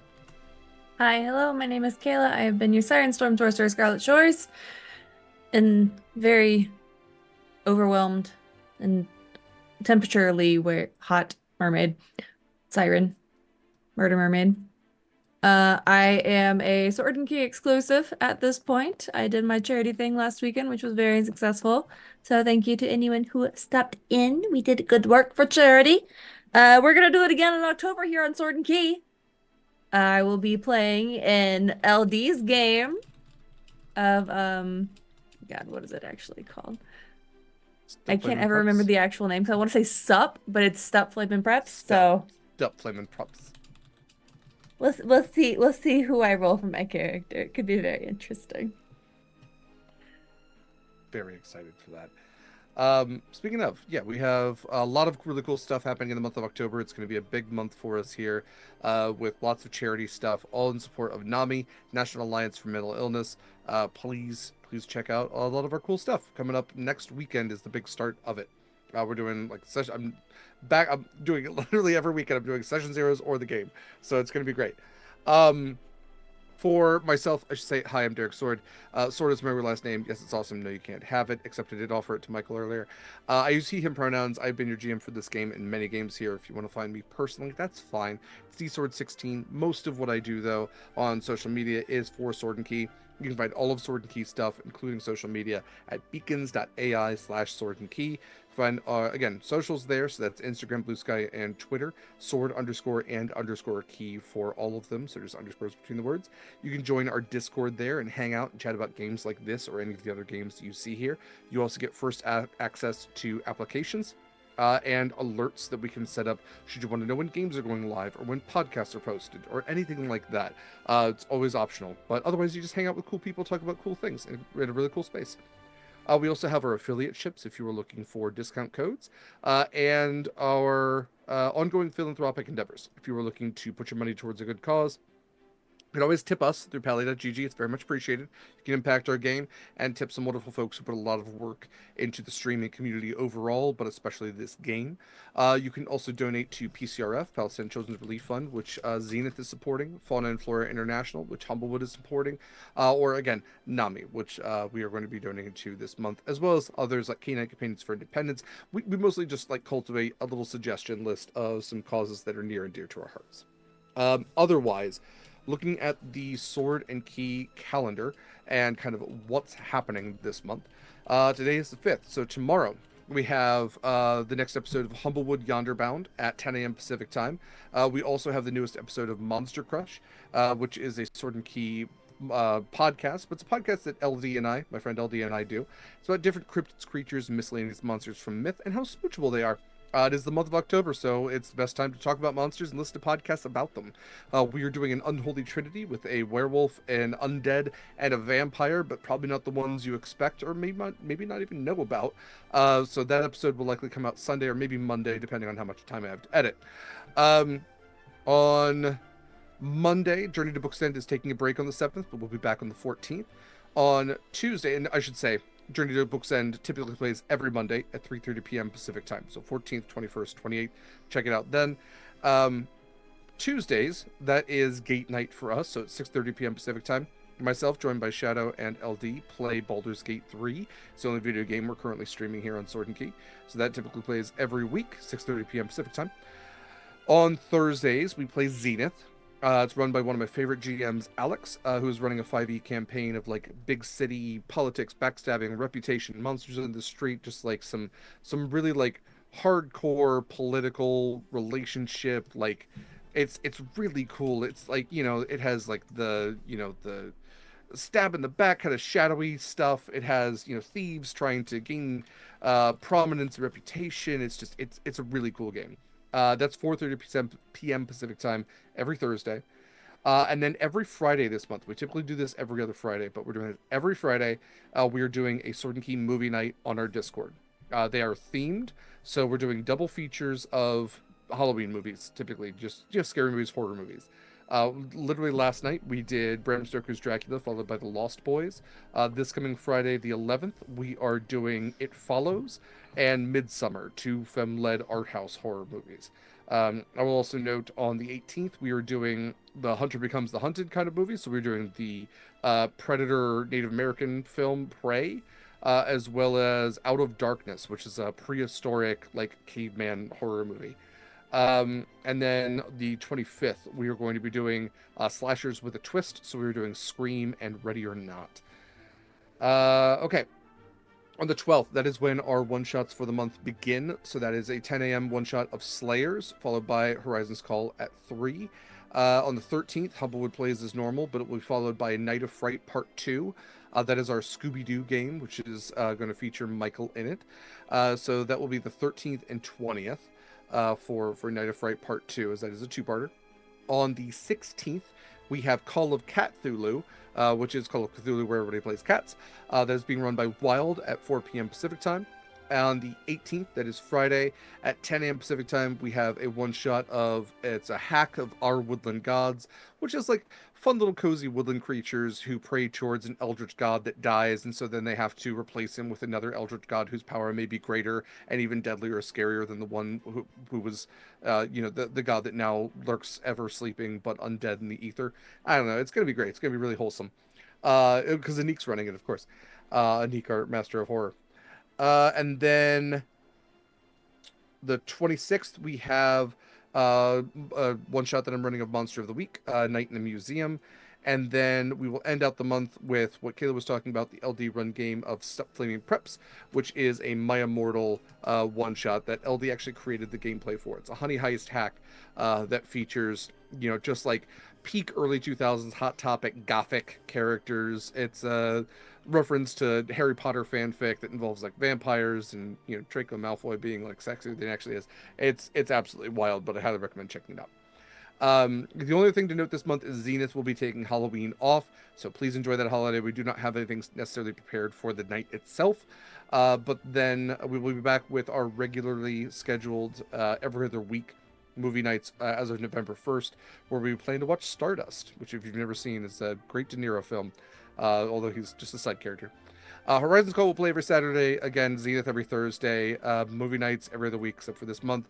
Gate Night every Tuesday. Journey to Books End every Monday. Humblewood every Sunday. So keep an eye out for that stuff. You can always track our calendar through our Discord or all of our social media stuff otherwise. I know there was a lot. We have a lot going on this month. Next month, probably quieter, just for my own sanity. I appreciate you all sticking around. I appreciate your support, appreciate your viewership and your donations when those are available or you're able to. Take care of yourselves. Take care of each other. It's going to be a real good scary month. It's going to be a lot of fun. And then we're getting to holiday season after that, and that's going to be great as well. I need you all to just, be good out there. Take the stress in stride. We're coming up on election season here in the U.S. as well. We're in election season, I should say, but we're coming up to the election itself here real soon. Deep breaths. We're going to make it through. It's all going to be okay. Until next time, let's see. Are we rating? We're rating Jen from Long Dog Dice. Thank you so much, Mary. Yes, we're going to rate Jen from Long Dog Dice. If you've never checked out Long Dog Dice, please do. There's some fantastic stuff over there. So spread some love over there as well, but don't forget to save a little bit for yourself. And until next time, fair winds, following seas, brave mariners. Be good. We'll see you next week, if not soon.